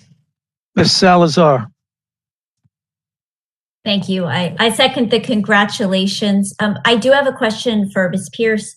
Would you refresh my memory on the update on regulations in the administrative report on the satisfactory evidence item that was withdrawn from OAL? Do we have a timeline of when that might come back to the board? If it's available, that would be appreciated. Thanks. We anticipate bringing that back to the board at the May board meeting for them to review some adjustments in the language, and then we will continue back on with the process. We have a 1-year time frame from when we file the original package, the original notice with the Office of Administrative Law, and that was in November of 2021. So we do have some time on that, but we do plan to bring it back to the board in May. Thank you. Any other questions or comments on this report from board members? Seeing none, I'd like to open it up for any public comments on this agenda item. Open. The instructions are on the screen. If you would like to participate, click on the question mark icon, type "I would like to make a comment" in the ask field, and send it to all panelists.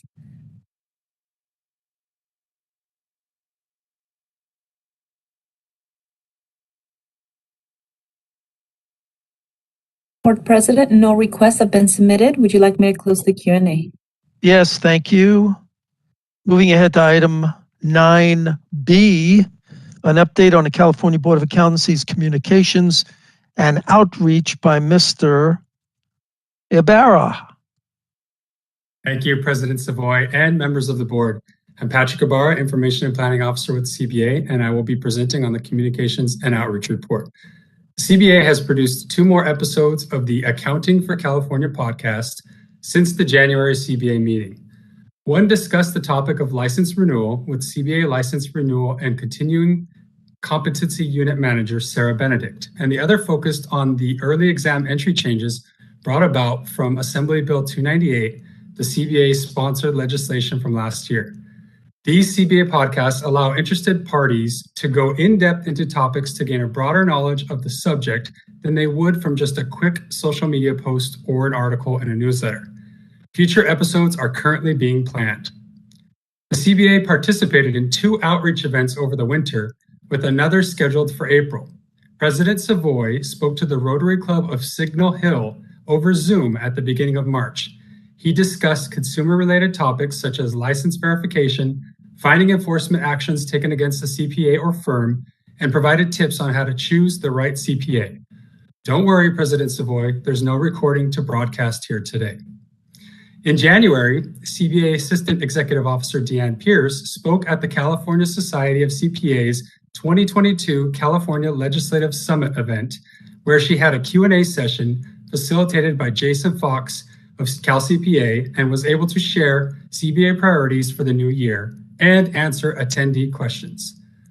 Another event is in the planning stages with California State University San Bernardino.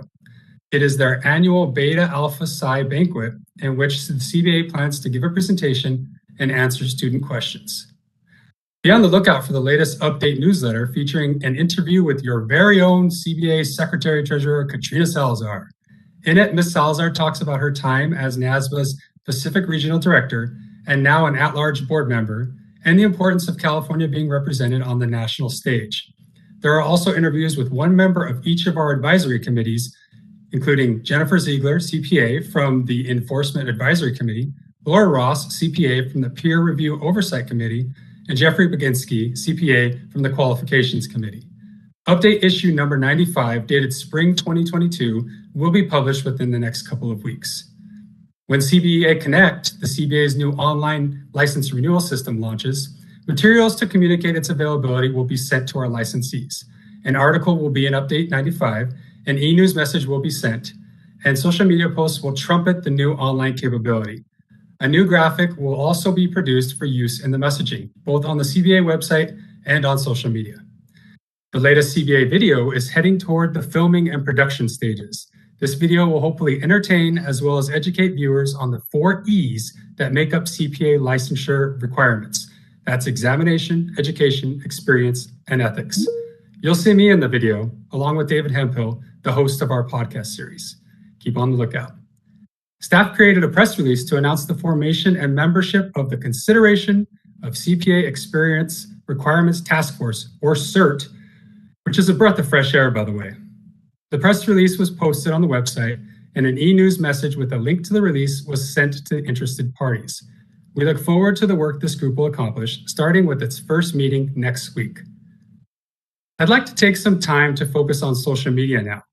Social media continues to be an excellent way to reach many of our stakeholders who may not regularly interact with the CBA.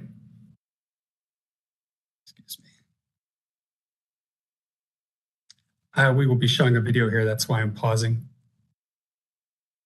Can we get the video going, please?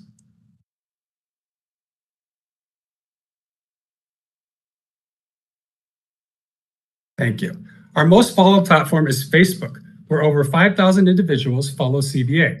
You can learn a lot about our audience with Facebook's Insights feature. It's interesting to note that about 2/3 of the CBA following is from the USA, and we also have over 200 followers from both Egypt and India. The predominant group of our followers, as you can see, is 25 to 44.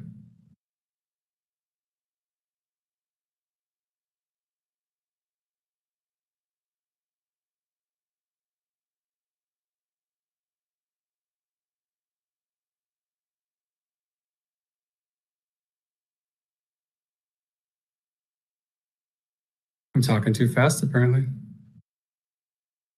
Scrolling through the last few weeks of our posts, you will notice everything from an announcement of a podcast episode announcing the CERT Task Force, a post about volunteering to serve on a CBA advisory committee using a great quote from Ms. Ziegler of the EAC, and a series of posts we did around National Consumer Protection Week, some in conjunction with the Department of Consumer Affairs.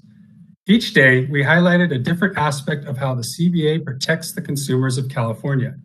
There's even a post in Spanish in there about water conservation, and we aim to publish more bilingual posts in the near future. We do occasionally amplify messaging as requested by the governor's office, too.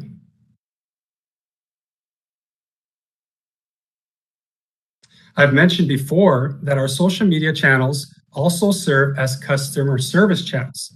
An example of this is when the CBA staff respond to the large number of direct messages received on our Facebook page, which often consists of applicants asking questions about the CPA exam or specific requirements about licensure.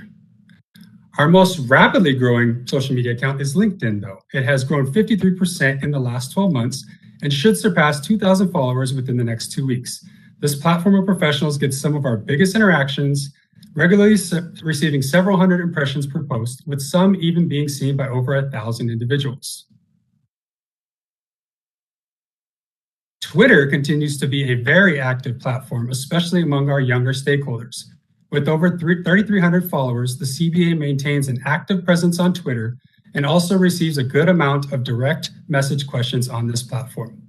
I am excited to use these platforms even more effectively in 2022 with more imagery, more videos, and the potential development of a new series of posts regarding disciplinary actions taken against licensees. That concludes my presentation on this agenda item. I will now turn it back over to President Savoy, but I'm also happy to answer any questions. Thank you, Patrick, for a great report. Ms. Salazar, do you have a question or is a hand raised from the last time?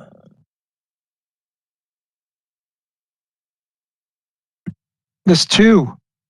Thank you, Mr. Chairman. That's a great report, Patrick. And as you're speaking, I just went in and followed Facebook and LinkedIn, and I'm going to do Instagram and other stuff as well. Thank you. Thank you. Thank you. Seeing no more comments, can we open it up to see if there's any public comments, please? Open. The instructions are on the screen. If you would like to participate, click on the question mark icon, type, "I would like to make a comment," and send it to all panelists.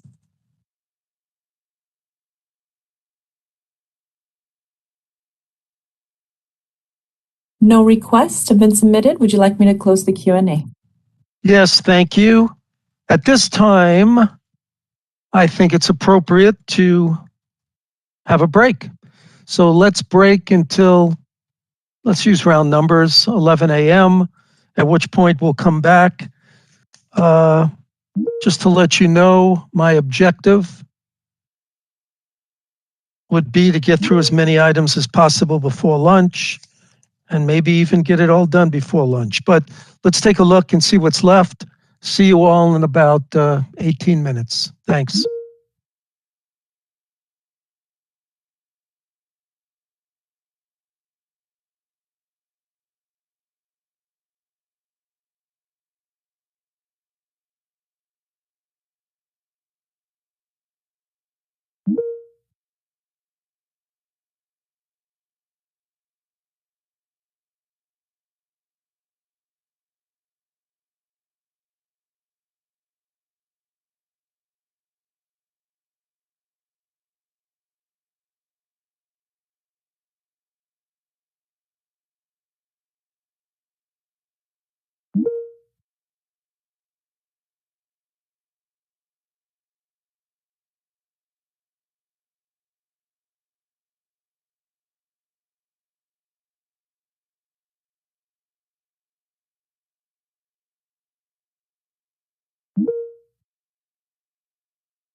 Everybody back?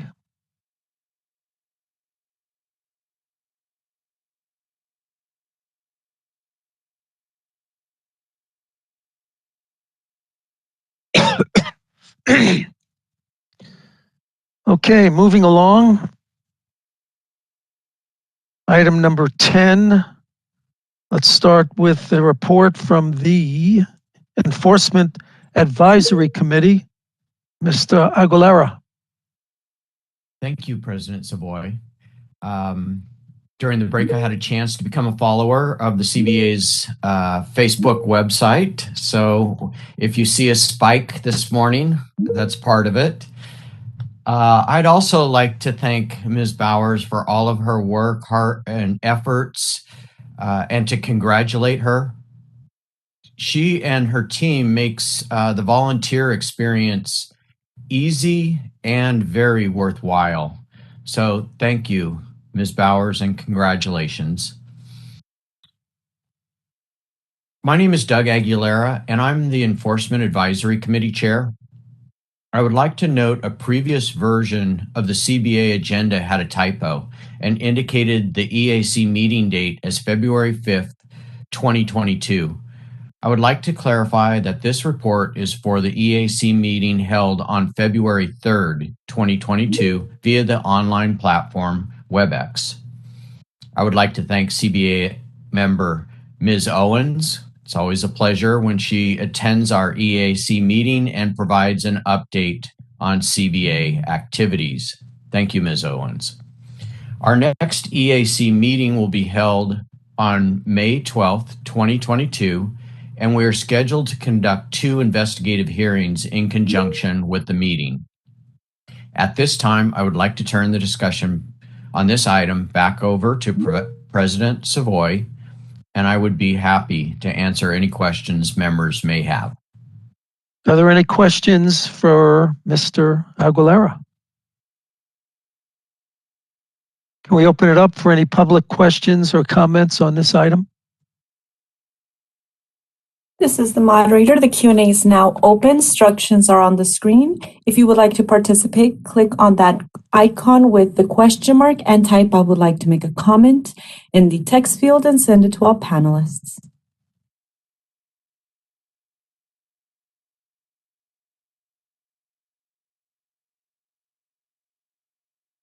No requests have been submitted. Would you like me to close the Q&A? Yes, thank you. Thank you, Mr. Aguilera. I appreciate that. Next, the report of the Qualifications Committee. Mr. Timothy Jones, the Vice Chair. Good afternoon, members of the board. My name is Timothy Jones, and I am Vice Chair of the Qualifications Committee. It is my pleasure to be with you here today. The Qualifications Committee last met on January 26, 2022, using the WebEx platform. Since November of 2021, we have conducted 2 subcommittee meetings. There have been a total of 8 Section 69 reviews and 4 personal appearances. 7 applicants were recommended for approval of a CPA license, and 5 applicants were deferred. The Qualifications Committee's next public meeting will take place on July 27, 2022. That concludes the Qualifications Committee report. I will now turn it back over to President Savoy.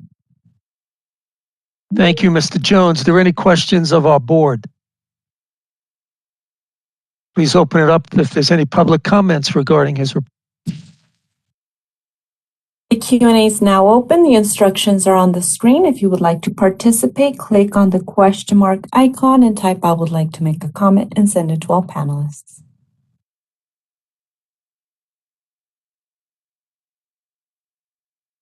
No requests. Would you like me to close the Q&A? Yes, please. Thank you for your report. We now move to agenda item 10C, the Peer Review Oversight Committee, Mr. Jeffrey DeLizer. For anyone who doesn't know me, my name is Jeff DeLizer. I'm the chair of the CBA's Peer Review Oversight Committee. Our committee held its meeting via the WebEx video conference on February 18th of 2022. And I'd like to thank CBA member Dan Jacobson for attending that meeting and providing an overview of the CBA's activities from its January 20th and 21st meeting. Our committee discussed and provided feedback regarding the approval of its April 2021 and December 2021 meeting minutes, and discussed various committee oversight activities that had occurred since our last meeting. Ms. Center provided the committee with information regarding the CBA's newly established CPA Experience Requirements Task Force, the CERT, and the 2022 CBA Leadership Priorities. Lastly, our committee reviewed and approved its 2021 PROC annual report, which I will present on in a following agenda item. Our next committee meeting will be held on May 13th of 2022. That completes my report here on our meeting, and I'll turn it back over to President Savoy and be happy to answer any questions that the board members may have. Thank you. Why don't you move ahead to agenda items 2 and 3, and then we'll open it up for any further discussion and public comment at that time. All right. The second item is to provide an overview of the Peer Review Oversight Committee in its purpose and function. And we've got some slides here that'll go along, and we'll try to time these out as best we can as I go through this. Before I begin, though, I'd like to point out a typo in the materials that the board received. The bottom of the second page of attachment 2, there's a number 47 that appears in the second sentence of 48C that should not be there. Let's start, slide 2. Let's start by defining peer review and describing who undergoes a peer review. A peer review is a study, appraisal, or review of the accounting and auditing work of a CPA firm by a licensed CPA who is unaffiliated with the firm being reviewed. It's to ensure that it was completed, the accounting and auditing work was completed with the applicable professional standards. This review is conducted by peers who are trained and licensed CPAs authorized by California's approved peer review provider to conduct such evaluations and appraisals. Peer reviews are a condition of license renewal and must be completed by all California licensed accounting firms, including sole proprietors, who provide accounting and auditing services. They occur once every 3 years. California's approved peer review provider is the program that the AICPA has produced. Next slide. The vision of peer review is directly tied to consumer protection by promoting quality in accounting and auditing services provided by firms and ensuring that firms are adhering to professional standards. Slide 4. The PROC, our meeting, is comprised of 7 CPAs. Presently, the PROC has 1 vacancy. The next slide. I'm presently serving as in the role of chair for the Peer Review Oversight Committee. Laura Ross is our vice chair, and our other members include Fausto Hinojosa, Nick Peterson, Sharon Selleck, and Fiona Tam. Next slide. Now that we've defined peer review and its goals, what is the purpose of the Peer Review Oversight Committee? The purpose of the committee is to act as the advisory committee to the CBA and provide recommendations as necessary to ensure the effectiveness of peer review. The PROC conducts approximately 4 public meetings annually. Additionally, individual PROC members participate in assigned activities outside of those public meetings. Most of the work of the PROC committee is conducted outside of those meetings. Next slide. As I mentioned earlier, the AICPA is the sole CBA-approved peer review program provider in California. The AICPA uses the services of administering entities to conduct peer reviews in various states. In California, the AICPA uses the services of the California Society of CPAs as its peer review program administering entity. The PROC assists the CBA in its oversight of the peer review program by ensuring that the AICPA and CalCPA administer the peer review program in accordance with the standards adopted by the CBA. The next slide. The PROC members during the year conduct an annual administrative site visit at the California Society of CPAs.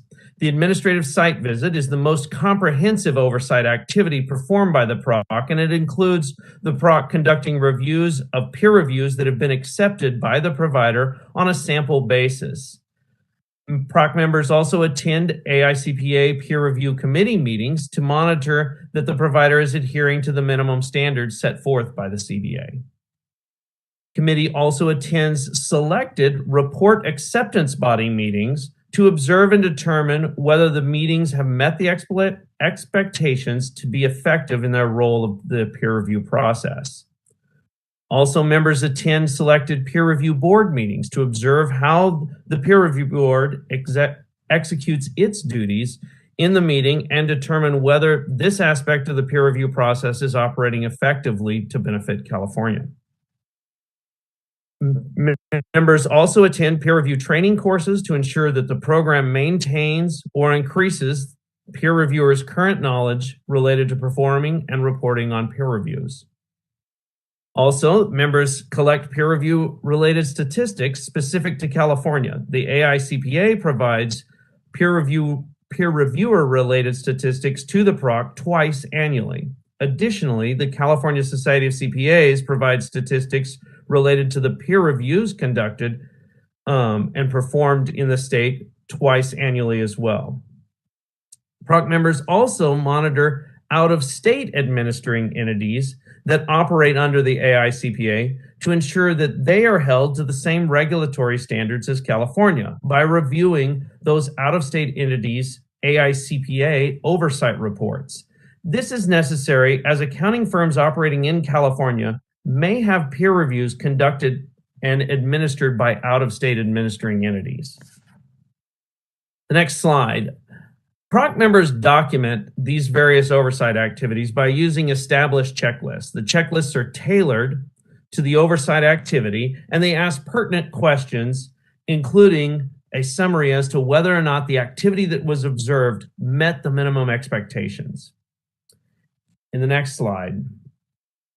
Additionally, the PROC would evaluate any future applicants to become board-recognized peer review providers and recommend approval or denial to the CBA.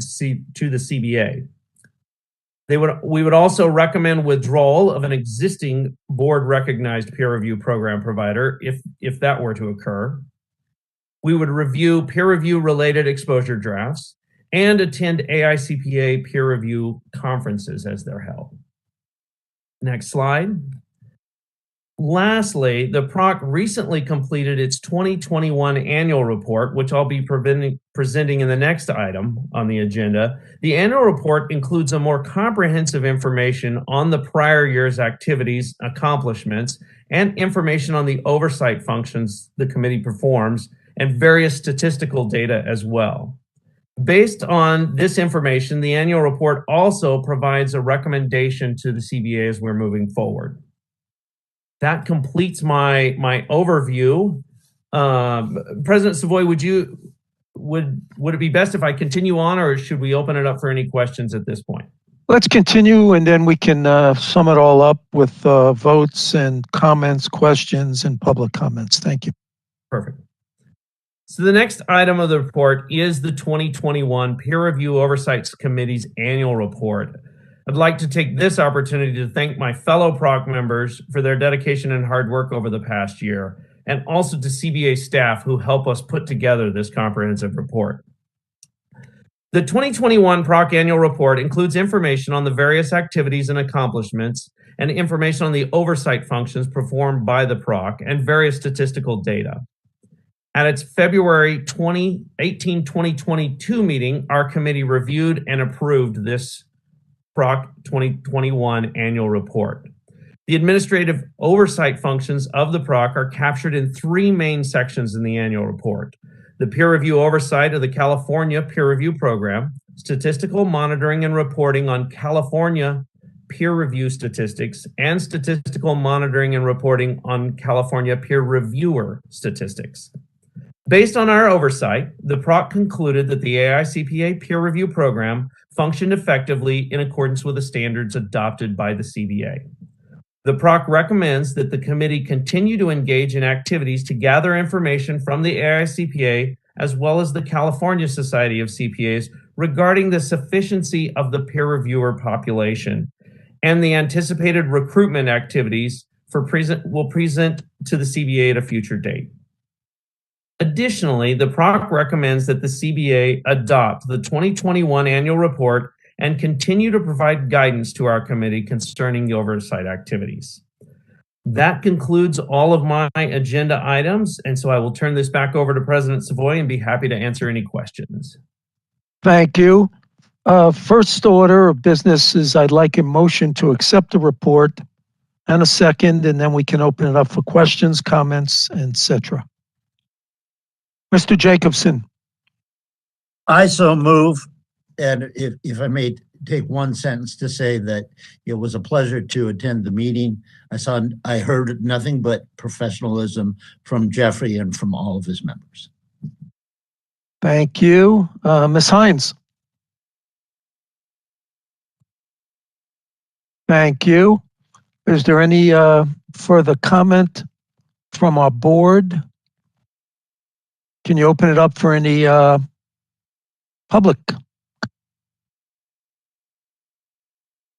The Q&A is now open. The instructions are on the screen. If you would like to participate, click on the question mark icon, type "I would like to make a comment," and send it to our panelists.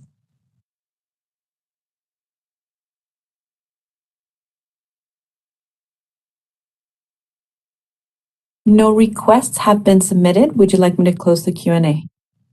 Yes, please. Thank you. Mr. Jacobson, do you have another comment or your hand's still up from last time? Okay. The one question I had is I know we've been experiencing shortages in peer reviewers. How have you addressed that and dealt with that, Mr. DeLizer? Over the past, and it's probably been 2 or 3 years since the CBA first kind of brought this to our committee and said, hey, can you look into this? We've had quite a bit of correspondence back and forth between our committee and the AICPA and the California Society of CPAs, as well as directly from the CBA to the AICPA. There's been a lot of communication back and forth. We've gotten some statistics from the AICPA. Both the summary of all of this communication back and forth is that the AICPA and the California Society believe that the current peer reviewer population is sufficient to meet the demand as we sit here today. However, without future recruitment activity, there is the potential, they can kind of see the writing on the wall that there is the potential that there will be difficulties in the future. However, they have assured us in those communications that there is activities that will be to recruit additional peer reviewers. Thank you. At this time, Ms. Reed, call for a vote. Nancy Corrigan. Carrie Ann Farrell Hines. Yes. Dan Jacobson. Dee Dee Owens. Yes. Katrina Salazar. Michael Savoy. Yes. Mark Silverman. And Yen Tu. Yes. The motion carries. Thank you. I would like to personally, for myself and on behalf of the board, thank Mr. Doug Aguilera, Chair of the Enforcement Advisory Committee, Mr. Timothy Jones, Vice Chair of the Qualifications Committee, and Jeff DeLizer of the Peer Review Oversight Committee for your tremendous work. The board greatly appreciates all your time and effort in making these advisory committees to the board successful. So thank you, one and all. Moving ahead to item 11, report of the enforcement chief, Mr. Franzella. Thank you, President Savoy. Good morning, members. Again, I'm Dominic Franzella, and I'm the CBA's Chief of Enforcement. So the activity report before you members today is for the first 7 months of fiscal year 21-22. Noting complaints received, we received just shy of 1,400 complaints during this window, which is a 14% decrease compared to the prior fiscal year. But I would like to note, since the beginning of February and continuing on for much of this month, there has been a significant increase in the number of complaints received. And so I anticipate that number to kind of more level out to prior year as the year moves on. So moving on to investigations and investigations pending on pages 3 through 5. As of January 31st, staff had closed just over 1,500 cases, with 99% of those cases being closed within 1 year. On page 4, members will see during that first 7 months, when we closed it out, we had 648 cases in the pending inventory, and we had 5 cases over 24 months. 4 investigations were ongoing, and 1 investigative report was with management for review. So moving on to discipline, which is on pages 6 through 9 of the report. The AG referrals, the CBA has referred 21 matters to the AG's office and filed 11 pleadings, with the vast majority of those pleadings being accusations. We presently, or not presently, but as of January, the end of January, we had 34 matters pending at the AG's office, and the CBA took action on 22 disciplinary matters through January. On page 9, I would just like to note 1 correction. We had identified and the cost orders, the cost recovery order, that amount was equal to about 34% of total investigation and prosecution costs. Actually, that was 46%. So we'll be adjusting the year to reflect that going in the future. So moving to citation and fines, this is on pages 10 and 11.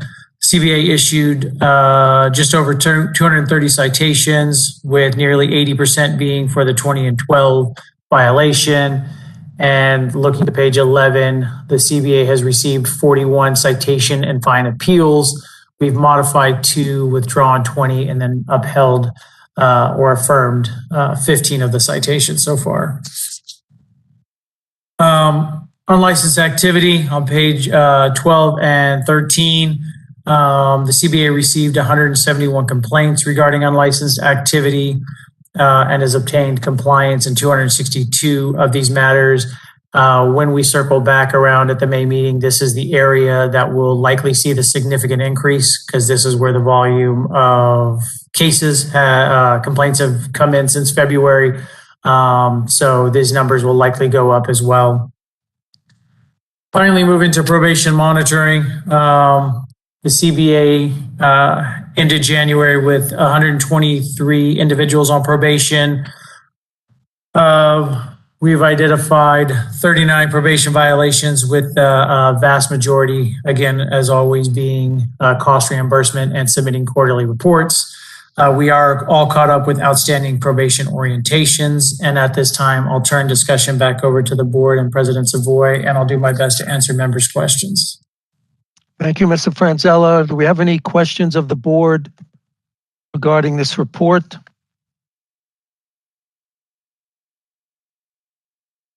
Seeing none, do we have any questions of the public on this report? Now open. The instructions are on the screen. If you would like to participate, click on the Q&A icon, type "I would like to make a comment," and send it to all panelists.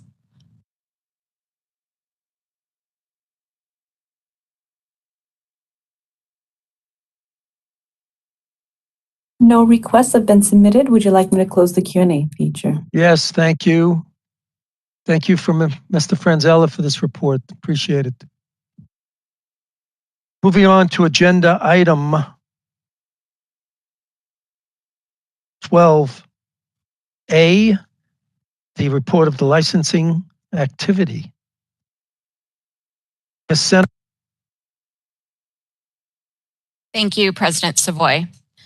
The Licensing Activity Report, or LAR, covers the period of time between July 1, 2021 and January 31st, 2022. The LAR has been streamlined to focus on areas believed to be of greatest interest.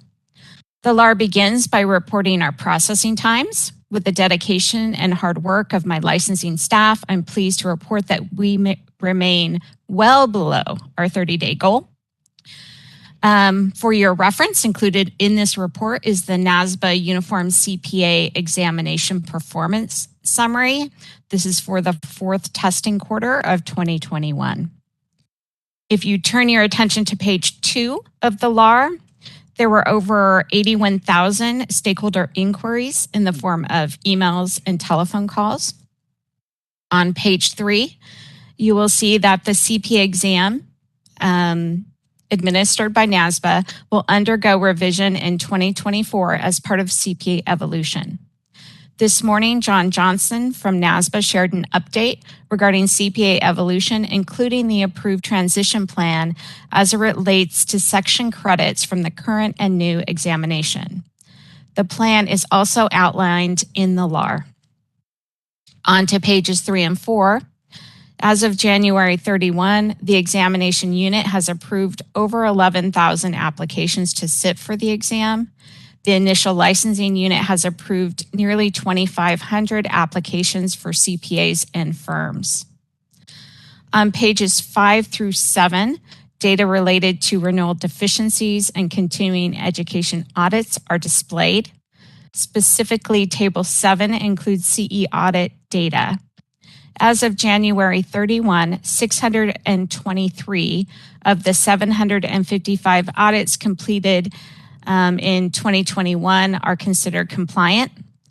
527 licensees have been selected for a fiscal year 21-22 audit. Of those, 339 have already been found to be compliant. Table 8 includes population data. On January 31st, the CBA had a grand total of 1,014,272 licensees, registrations, and permits. On page 9, data related to military and refugee, asylee, and special immigrant visa holders are displayed. We are happy to continue our support for these groups by providing escalated processing and a dedicated liaison. That concludes my presentation. I'll now turn it back over to President Savoy. I'm happy to answer questions.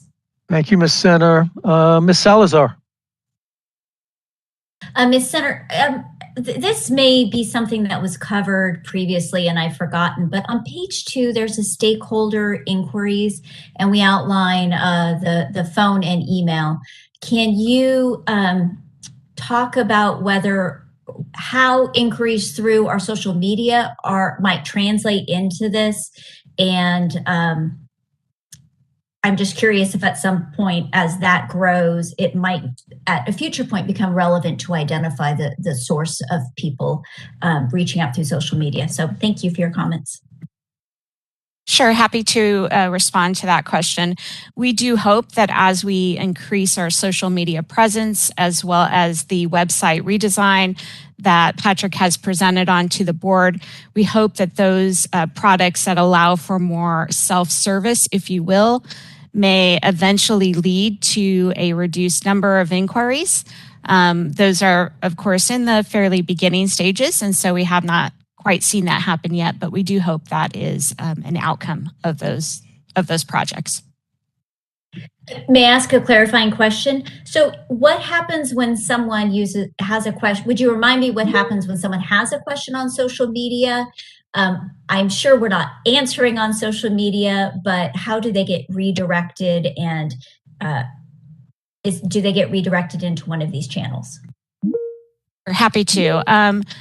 Often our individual who responds to our social media inquiries will respond privately to that individual with information. If they are unable to do so, then they are routed to one of my staff and we do respond. So at this point, we don't have such a large volume on social media that we're having to redirect them into one of those other channels. In other words, via our main line or via our email support system. But eventually, if that social media increases, I can see that could potentially happen. But right now, we do not have to do that.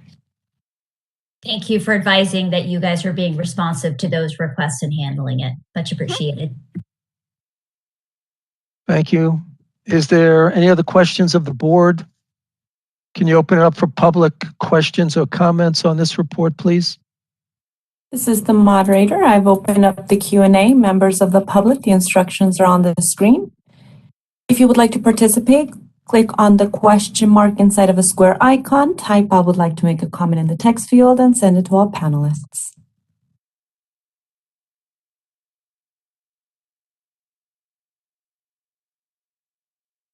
No requests have been submitted. Would you like me to close the Q&A feature? Yes, please. With that, thank you, Ms. Center, for a great report.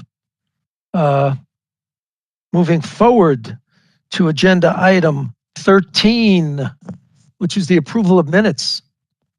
If any member would like to make a motion to adopt the minutes of the January 20th, 21st, 2022 CBA meeting, which includes non-substantive edits that were noted after materials received, please do so by raising your hand. Ms. Salazar. Thank you. I'd like to make a motion to adopt the minutes of the January Board of Accountancy meeting. Mr. Silverman. Thank you. Any further comments? Seeing none, please open it up for public comment before we vote. The Q&A is now open. The instructions are on the screen. If you would like to participate, click on the Q&A icon, type "I would like to make a comment," and send it to all panelists.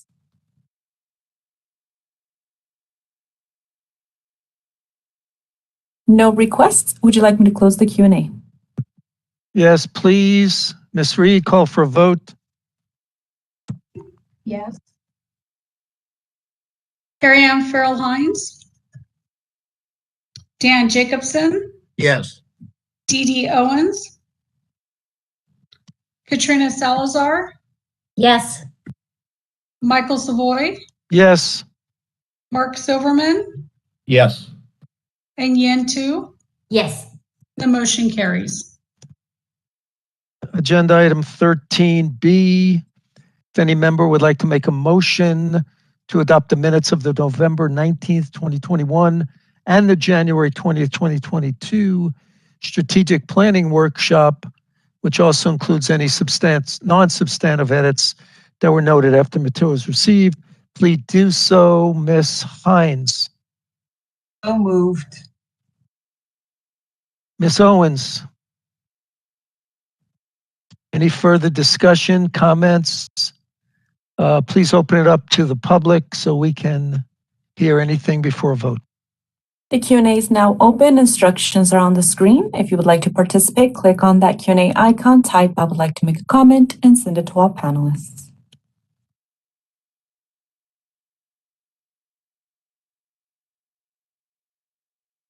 No requests. Would you like me to close the Q&A? Yes, thank you. Ms. Reed, call for a vote. Yes. Carrie Ann Farrell Hines. Dan Jacobson. Yes. Dee Dee Owens. Yes. Katrina Salazar. Yes. Michael Savoy. Yes. Mark Silverman. And Yen Tu. Yes. The motion carries. Thank you. Next on the agenda, we will aggregate letters C, D, E, F, G, and H. If any member would like to make a motion to accept the minutes, specifically in those items C through H, which includes any non-substantive edits, please do so. Mr. Silverman. I move that we adopt all those listed minutes. Ms. Chu. I second it. Any other comments from the board? Please open it up for public comments. Instructions are on the screen. If you would like to participate, click on that Q&A icon and send. I would like to make a comment to all panelists.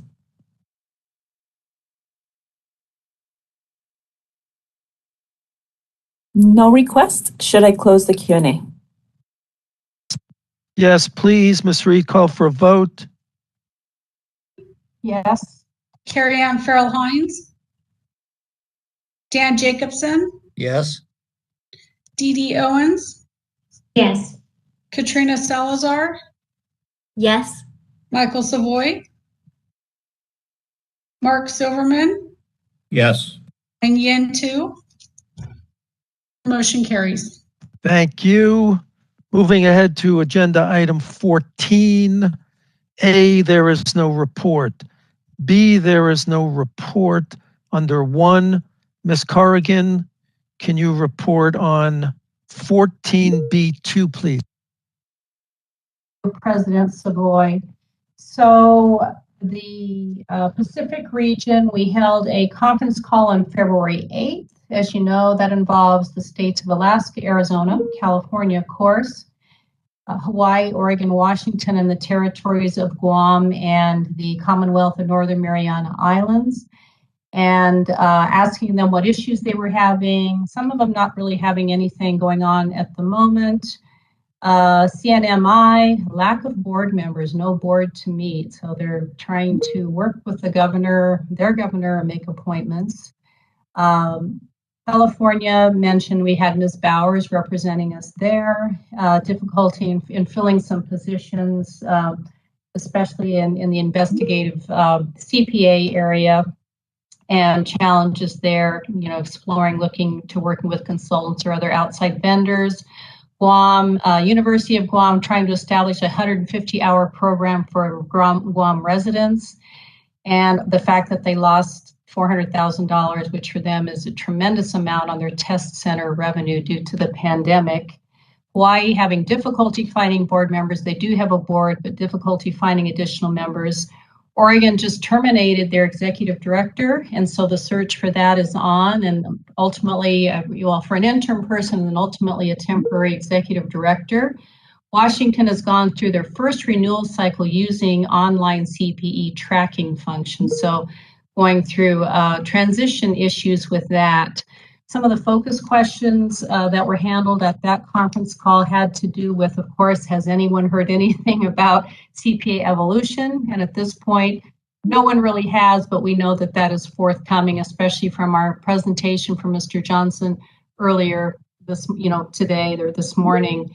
So that is forthcoming. Other questions had to do with peer review feedback. Are the states receiving information when firms are being disciplined or receiving bad reports, that sort of thing. Generally, firms did not, or states did not have anything in particular to report. Big question too, whether boards are digitizing their records and documents. Many of those smaller states have made great strides. We know that California is the largest as far as licensees and the volume of what we handle. And so Ms. Bowers, of course, reported that that is all in process, but of course, a huge process and will take time to accomplish. And that completes that part of my report, and I turn it back to you, President Savoy. Thank you. Any questions on this report? Please open it. I see none from the board. Ask for any public comments, please, on this report. Q&A is open. Instructions on the screen. If you would like to participate, click on that Q&A icon and send. I would like to make a comment to all panelists.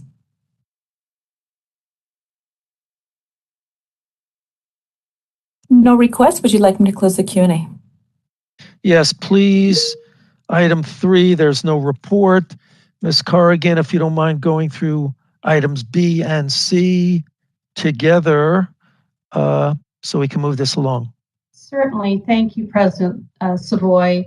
As was mentioned a little bit earlier, the Computer-Based Testing Administration Committee has been very busy, and I think we're accomplishing all of our annual meetings within a 2-month period.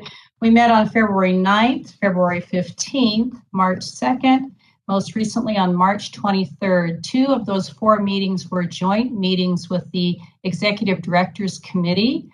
This all had to do with exam changes, the updates. We received a presentation on AICPA's white paper, which of course has not been released yet, infrastructure changes, some of the mechanics of items that had to change for security reasons in the exam, and also transition process and how to accomplish all of this and keep it fair to the candidates.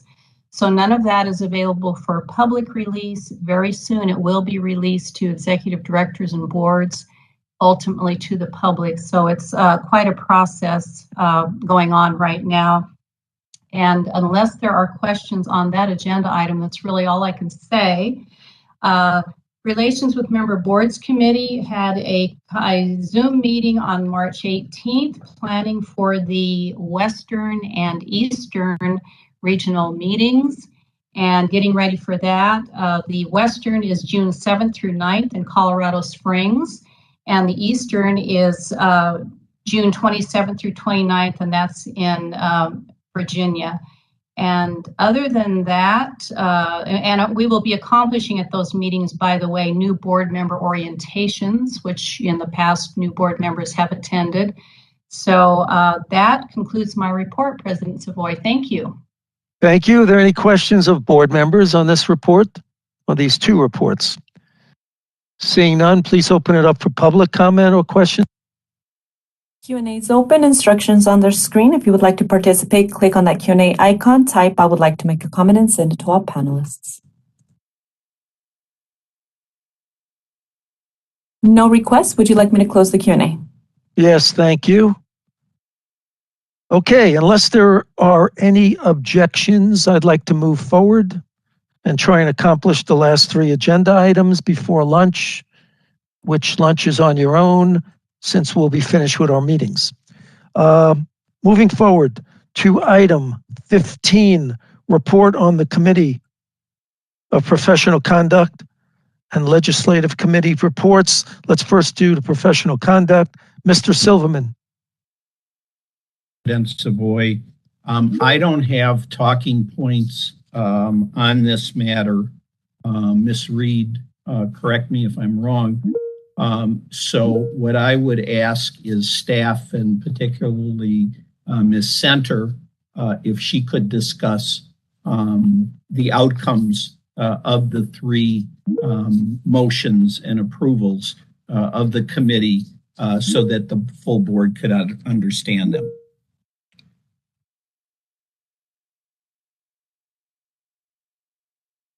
Ms. Pierce?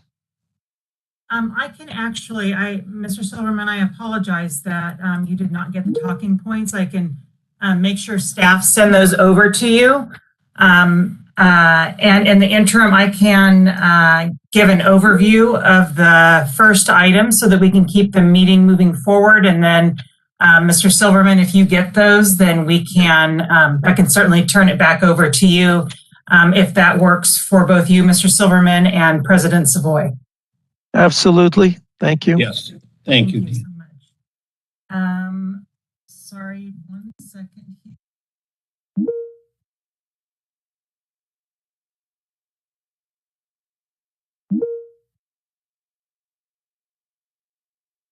Okay, item 15A2, staff provided a presentation regarding proposed amendments to California Code of Regulations, Title 16, Sections 12 and 12.5, to eliminate the second signature requirement on the certificates of general and attest experience forms and consolidate information into one form for each type of accounting experience requirement. At its July 2021 meeting, the CBA directed staff to work with the Department of Consumer Affairs Legal Counsel to draft proposed amendments to Regulation Sections 12 and 12.5 to remove the second signature from the incorporated certificates of experience forms. This will allow the CBA to more closely align with industry standards and the CPA licensure requirements of other state boards of accountancy. Additionally, this will alleviate a cumbersome process for both applicants and licensees when completing certificates of experience forms. Further, there are presently 4 experience forms. 2 certificates of general experience forms, and 2 certificates of attest experience forms. With the elimination of the second signature requirement, the 4 forms can be consolidated into 2, one for general accounting experience and one for attest experience. Along with the consolidation, the forms will incorporate other technical revisions, including removing references to outdated regulation sections and the restriction of the use of black ink when signing the form. During public comment, Jason Fox with Cal CPA and Pat Joyce with KP Public Affairs representing the national firms also voiced support for eliminating the second signature.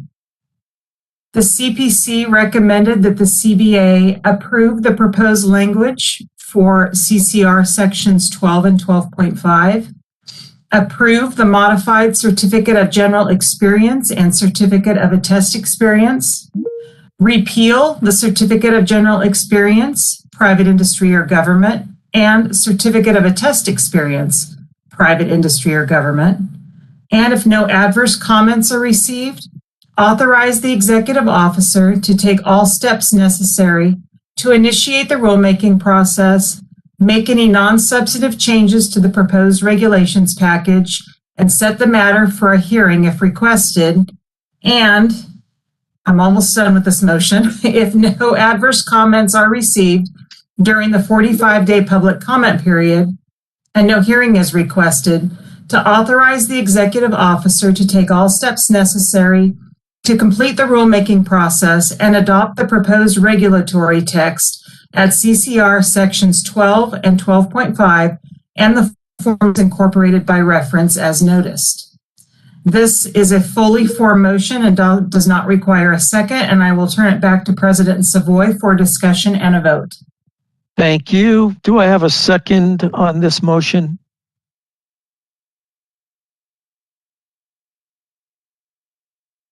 Mr. Jacobson? Thank you. Is there any discussion? Please open it up for public comments before we vote. The Q&A is now open. The instructions will be on your screen shortly. And if you would like to participate, click on that Q&A icon, type "I would like to make a comment," and send it to all panelists.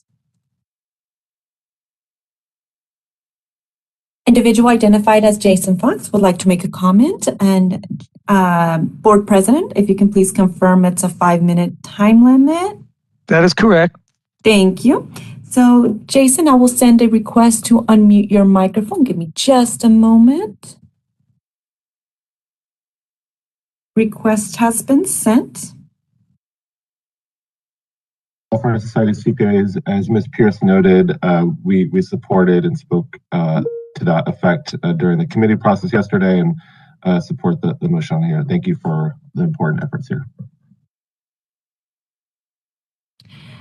Another individual identified as Pat Joyce would like to make a comment. Pat, I'm going to send a request to unmute your microphone. KP Public Affairs.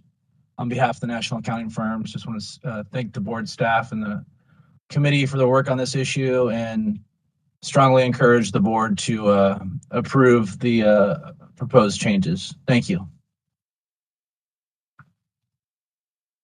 Board President, no further requests have been submitted. Would you like me to close the Q&A feature? Yes, please. Thank you. Ms. Reed, call for a vote. Corrigan? Yes. Carrie Ann Farrell Hines? Dan Jacobson? Yes. Dee Dee Owens? Katrina Salazar? Yes. Michael Savoy? Mark Silverman? Yes. Yin and Yin too. And the motion carries.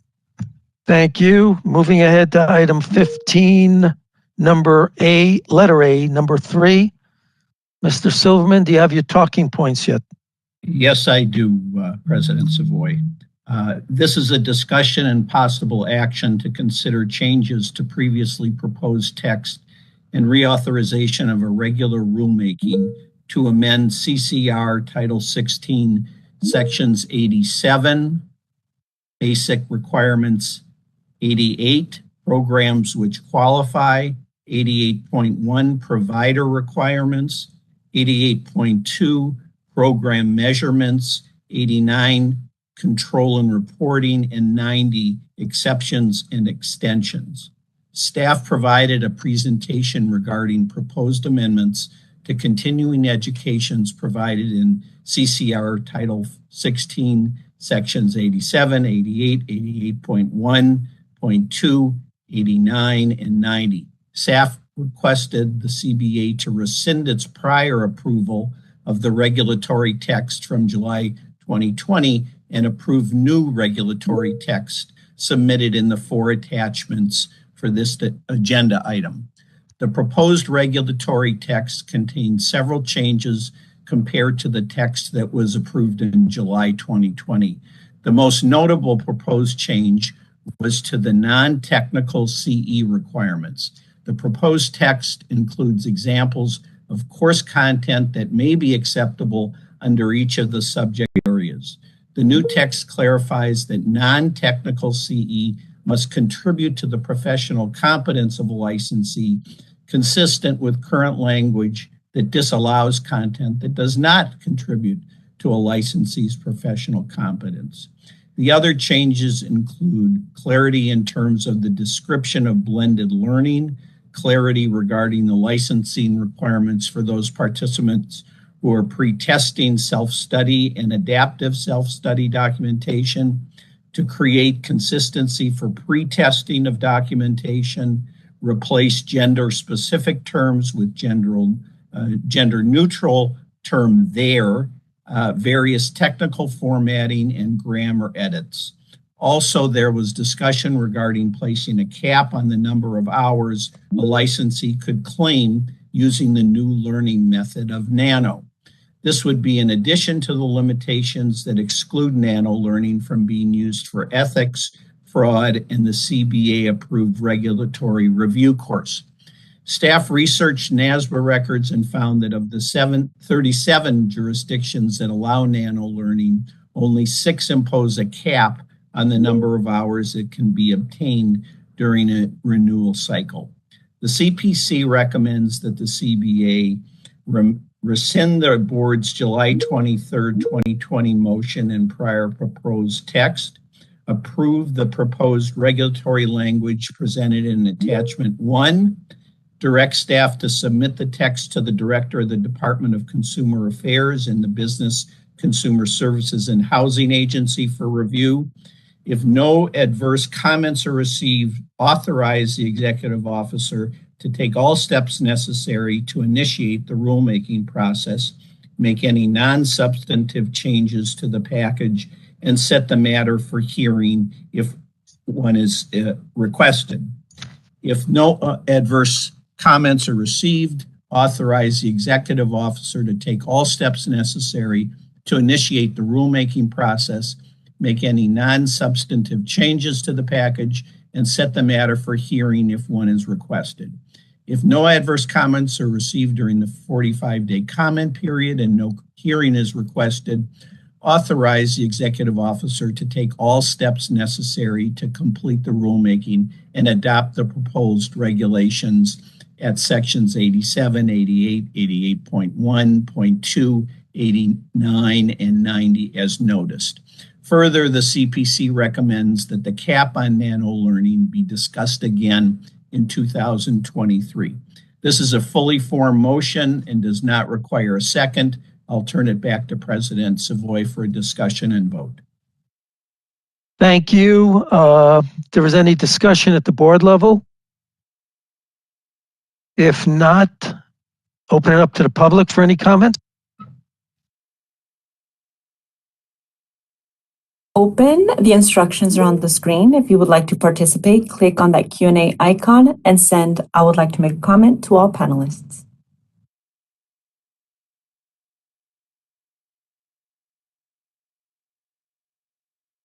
No requests have been submitted. Would you like me to close the Q&A? Yeah. Yes, thank you.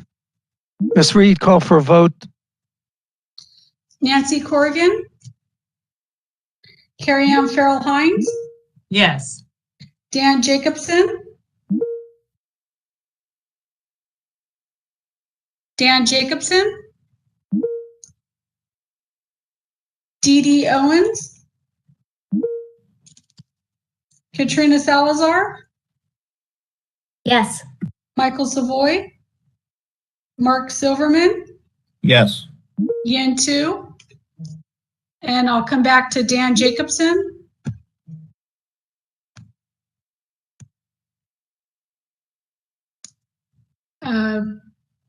Can we pause for just a moment? Yes.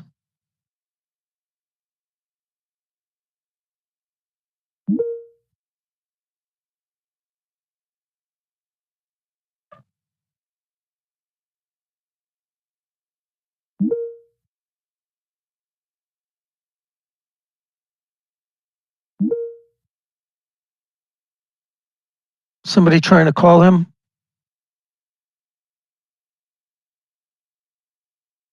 We'll reach out now. Thank you.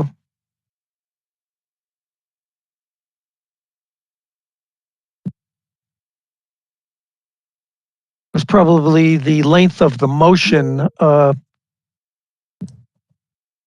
got him all. This is Dan Jacobson. I was kicked out by technology. It hates me. Do you vote in favor of this motion? I do. Thank you. The motion carries. Thank you. Moving along, Mr. Silverman, number 4.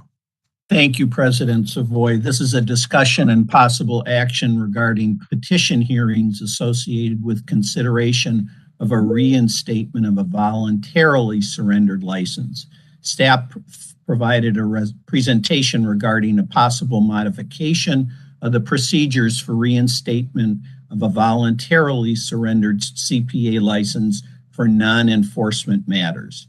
Presently, for individuals seeking to reinstate a license, whether the surrender was the result of disciplinary action or voluntary in nature, the Accountancy Act requires the individual to petition the CBA, and petition hearing is scheduled for a regular board meeting. Staff proposed modifications to the procedures for a very limited subset of petitioners, specifically those individuals petitioning the CBA for reinstatement of their license that was voluntarily surrendered, not due to disciplinary action. The proposed modifications would be: the petitioner submits a written request for petition application. Staff schedules the petition for a CBA meeting, provides the Office of the Attorney General notice and an opportunity to submit written arguments to the CBA to consider. Staff compiles these written materials included in the CBA meeting materials. The CBA will convene into closed section to discuss the petition and will direct DCA legal counsel to prepare a written decision. If during deliberations the CBA votes to require oral arguments, staff will schedule such arguments for a future meeting. The benefits include reduced costs and a more efficient process for the CBA and petitioners. The committee recommends that the CBA adopt the proposed modifications to its procedures for handling reinstatements for individuals who voluntarily surrendered their CPA license. Direct staff to work with DCA legal counsel to develop possible regulations around the modified procedures. This is a fully formed motion and does not require a second. I turn it back to you, President Savoy. Thank you. Is there any other discussion at the board level? Seeing none, please open it up for public comment. Instructions on the screen. If you would like to participate, click on the Q&A icon and send "I would like to make a comment" to all panelists.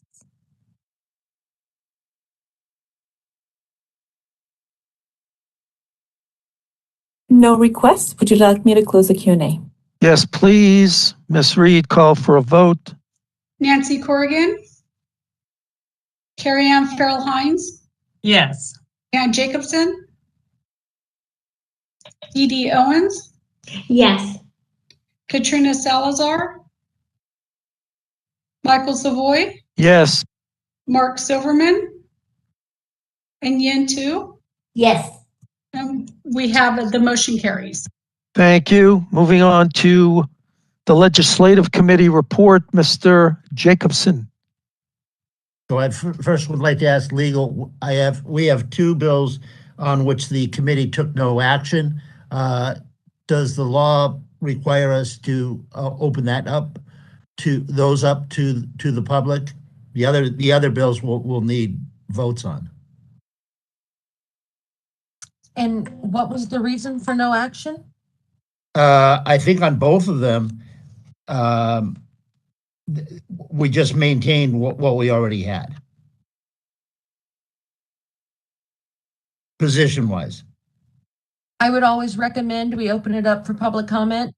So I will submit on that.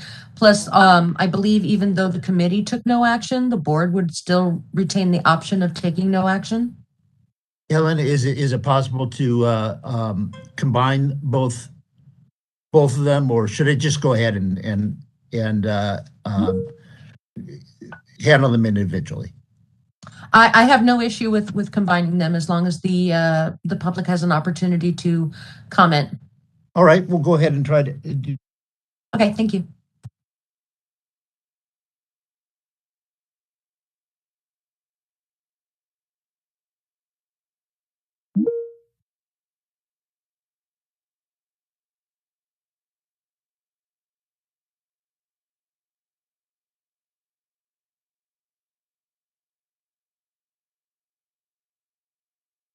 Technical difficulties with Mr. Jacobson, so just give us a moment, please.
Can you hear me?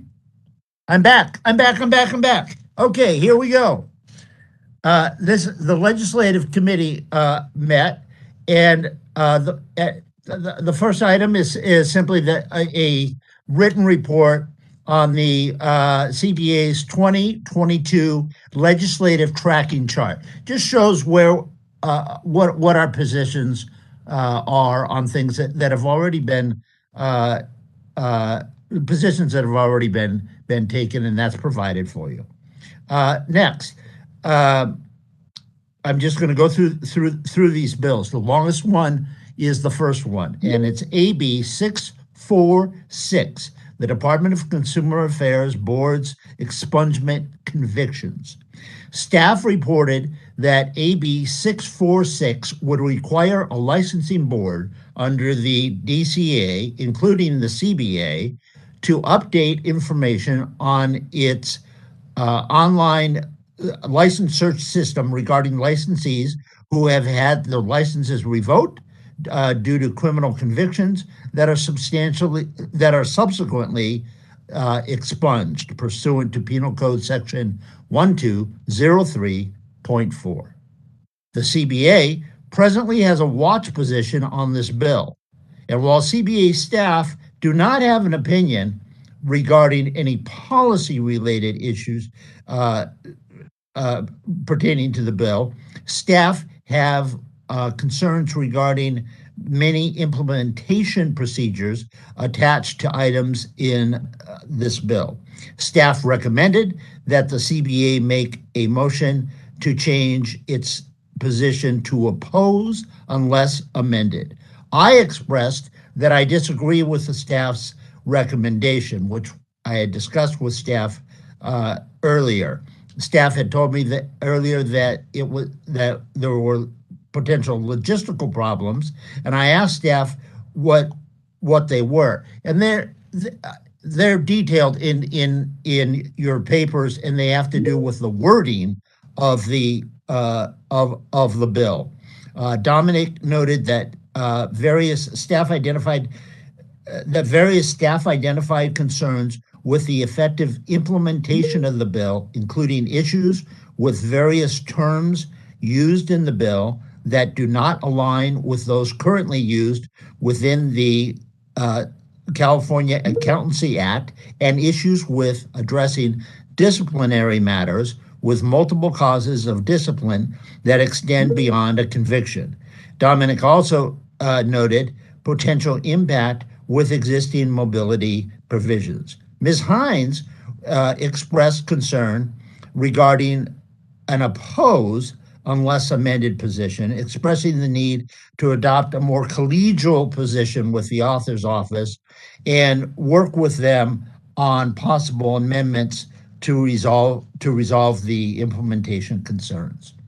Staff reported that the CBA has been providing the author's office with our analysis and had not received any communication regarding addressing the concerns until recently. They indicated a willingness to review our concerns. However, that may not occur until June, which is fairly late in the legislative process, right before the July 1 deadline for policy committees to meet and report on bills. So there is the committee went against my wishes and in favor of staff's, and recommends that the CBA take an oppose unless amended position on AB 646. This is a fully formed motion, so it doesn't need a second. I also want to comment that if this position is approved by the CBA, Ms. Hines has requested that staff work with the president, Michael, to ensure the position letter includes specific information regarding the CBA concerns, implementation issues, and impact on the CBA's mobility program. So with that fully formed motion, I turn this over to the president. Thank you. Is there any other discussion at the board level regarding this motion? Seeing none, please open it up for any public comments before we vote.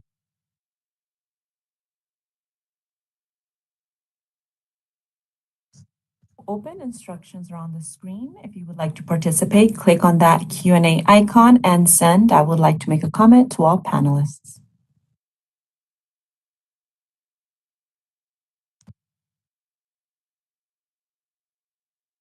No requests. Would you like me to close the Q&A? Yes, thank you. Ms. Reed, call for a vote. Nancy Corrigan. Carrie Ann Farrell Hines. Yes. Dan Jacobson. Dee Dee Owens. Yes. Katrina Salazar. Michael Savoy. Yes. Mark Silverman. And Yin Tu. Yes. The motion carries. Thank you, Mr. Jacobson. Next item, please. Assembly Bill 1604, the Upward Mobility Act of 2022. Oh, excuse me. I'm going to put this with the other one on which we took no action. We'll move on to Assembly Bill 1662, Licensing Boards, Disqualification from Licensure, Criminal Conviction. AB 1662 would permit prospective license applicants who have been convicted of a crime to submit to the board a request for a pre-application determination that includes information provided by the prospective applicant regarding their criminal conviction.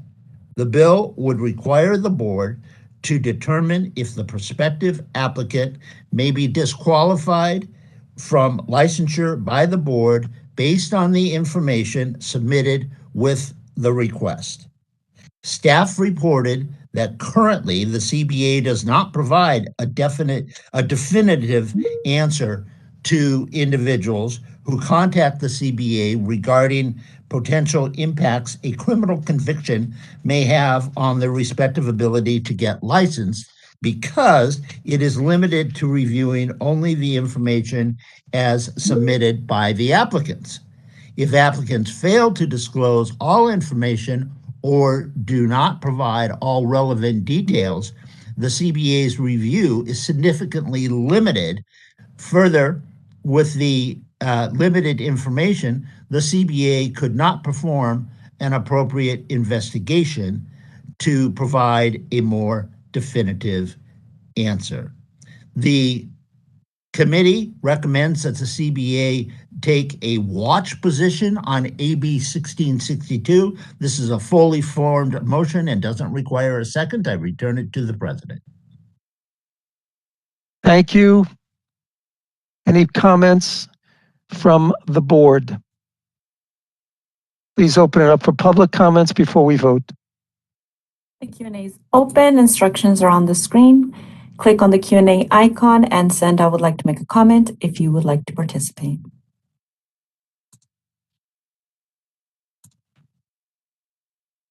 No requests. Would you like me to close the Q&A?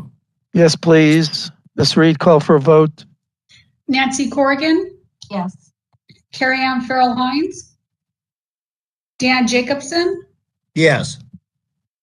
Dee Dee Owens, Katrina Salazar, Yes. Michael Savoy, Mark Silverman, Yes. and Yin Tu. The motion carries. Thank you. Move along, Mr. Jacobson. 1733 deals with the open meetings laws. AB 1733 would permit state bodies to meet via teleconference, permit state body members to participate either remotely or in person, and require state bodies to permit members of the public to directly address the state body during a teleconferenced meeting. The bill requires members who participate remotely with another to have another adult present at their location to report that presence and to report that presence. In the event of a known connection failure, the state body would be required to adjourn the meeting. The Legislative Committee recommends that the CBA take a support position on AB 1733. This is a fully formed motion, does not require a second, and I return it to the president.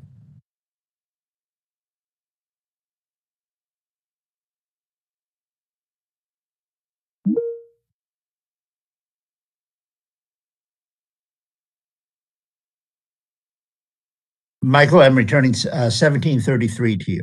Thank you. If there's any comments from the board, how about comments from the public? Q&A open. Instructions will be on the screen shortly. If you'd like to participate, click on that Q&A icon and send "I would like to make a comment" to all panelists.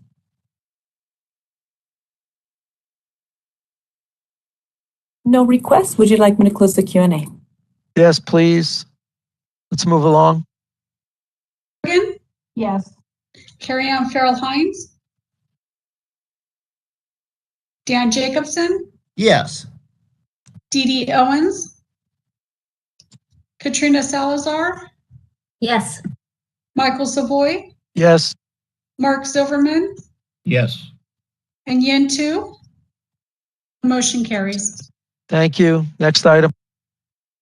AB 1795. This also deals with open meetings, but it is different, as you'll hear. AB 1795 would require state bodies who conduct meetings in accordance with the Bagley-Keene Open Meeting Act to permit all persons to participate in person and remotely, which is defined as a location other than the physical location designated on the agenda via electronic communication. This bill does not address, excuse me, the ability to continue to meet via teleconference under the provisions of the current executive order, nor does it address how to proceed with a meeting if technological issues occur before or during that meeting that would prevent a person from participating remotely. The Legislative Committee recommends that the CBA take a support if amended position on this bill and direct staff to discuss possible technical amendments with the author to more closely align this bill with the provisions of Governor Newsom's Executive Order N-122. This is a fully formed motion and does not require a second, and I return this issue to the president. Thank you. Any comments from board members? Seeing none, please open it up for public comments. Q&A is open. Instructions are on the screen. Click on the Q&A icon and send "I would like to make a comment" to all panelists if you're interested.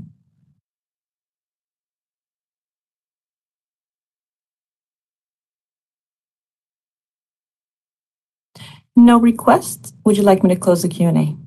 Yes, please. Ms. Reed, call for a vote. Yes. Carrie Ann Farrell Hines, Yes. Dan Jacobson, Dee Dee Owens, Yes. Katrina Salazar, Michael Savoy, Yes. Mark Silverman, and Yen Tu. Yes. The motion carries. So Senate Bill 1365 would require licensing boards within the Department of Consumer Affairs to post on their individual internet websites a list of criteria used to evaluate applicants with criminal convictions so that potential applicants for licensure may be better informed about their possibilities for gaining licensure before investing time and resources into education, training, and application fees.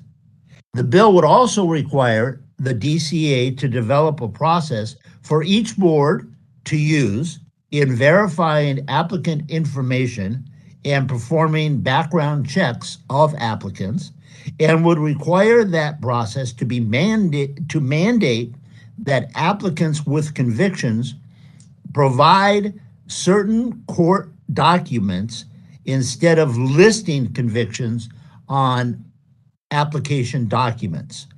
The bill would further require the board develop a procedure to provide an informal appeals process that would occur between an initial license denial and an administrative hearing.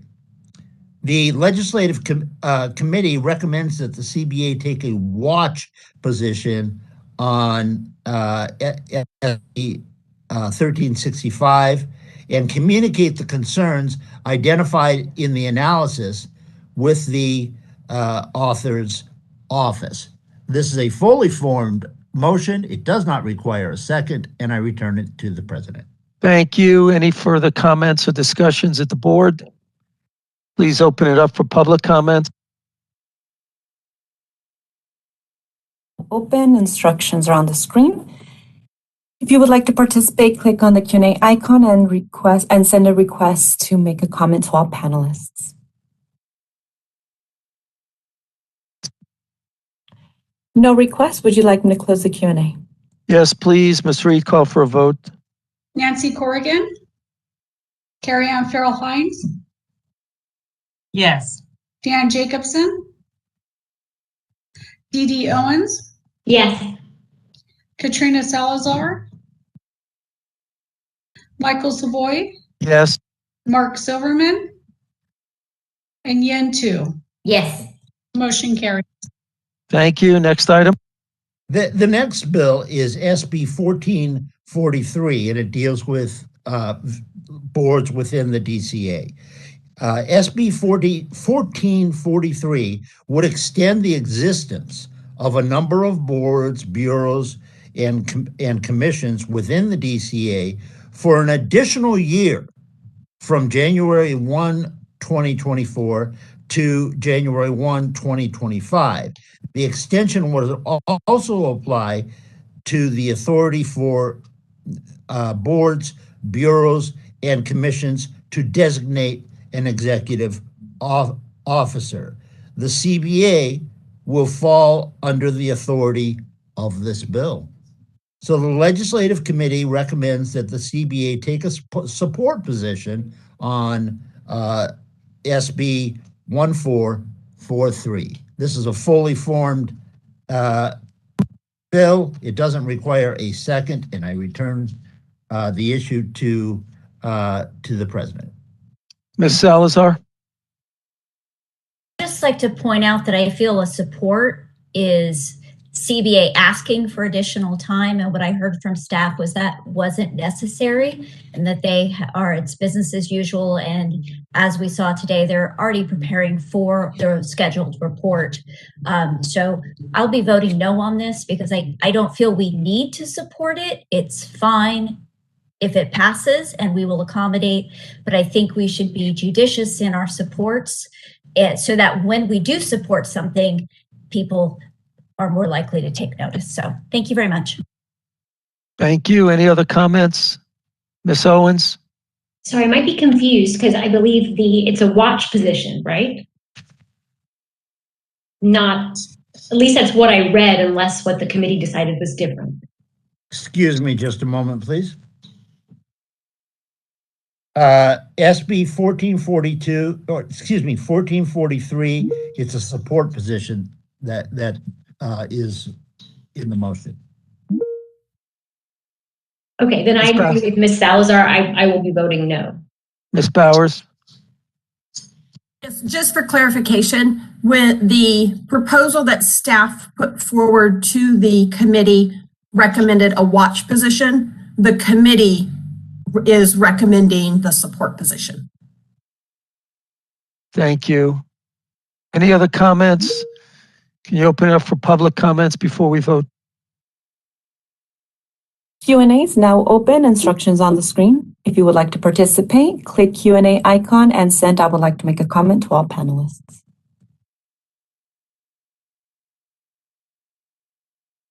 No requests. Would you like me to close the Q&A? Yes, please.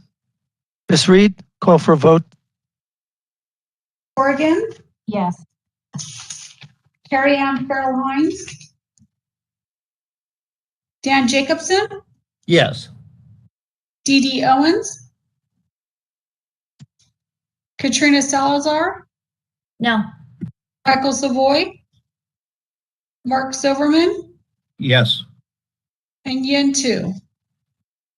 The motion carries. Thank you. Next item.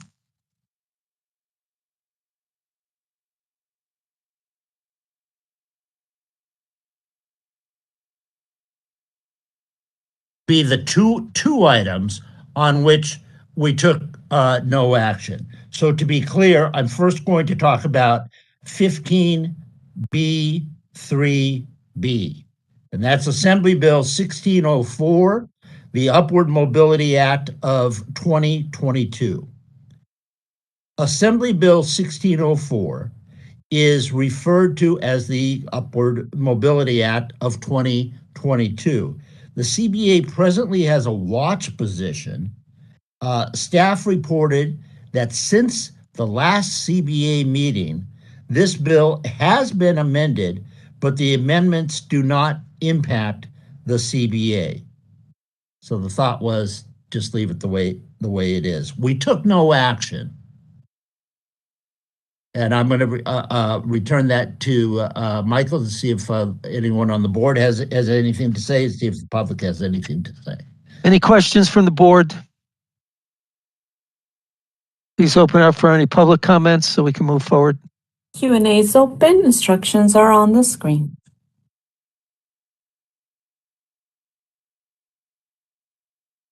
No request. Would you like me to close the Q&A? Yes. No vote necessary. Move forward. The last item is 15B, 5A through Q.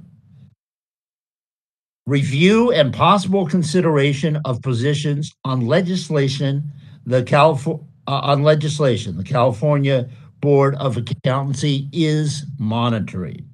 Typically, bills in this agenda item are being monitored, and if any are amended in a way that directly impacts the CBA, an analysis will be prepared and presented at a future meeting. Staff did note that item 15B5N, which is Senate Bill 1309 regarding accountants, was formally amended and no longer applies to the CBA. No action was taken on this. I return this to the president. Thank you. Any comments at all from the board? Okay, please open it up for any public comments. Q&A is now open. Instructions are on the screen.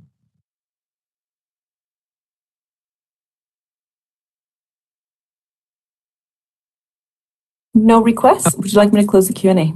Yes, thank you. Is that it, Mr. Jacobson? It certainly is, and now I'm going to have a drink of water. There you go. You deserve it. Okay, moving along. Last but not least, agenda item 16A, closing business. Do we have anybody that would like to make any suggestions for future CBA board meetings or agenda items?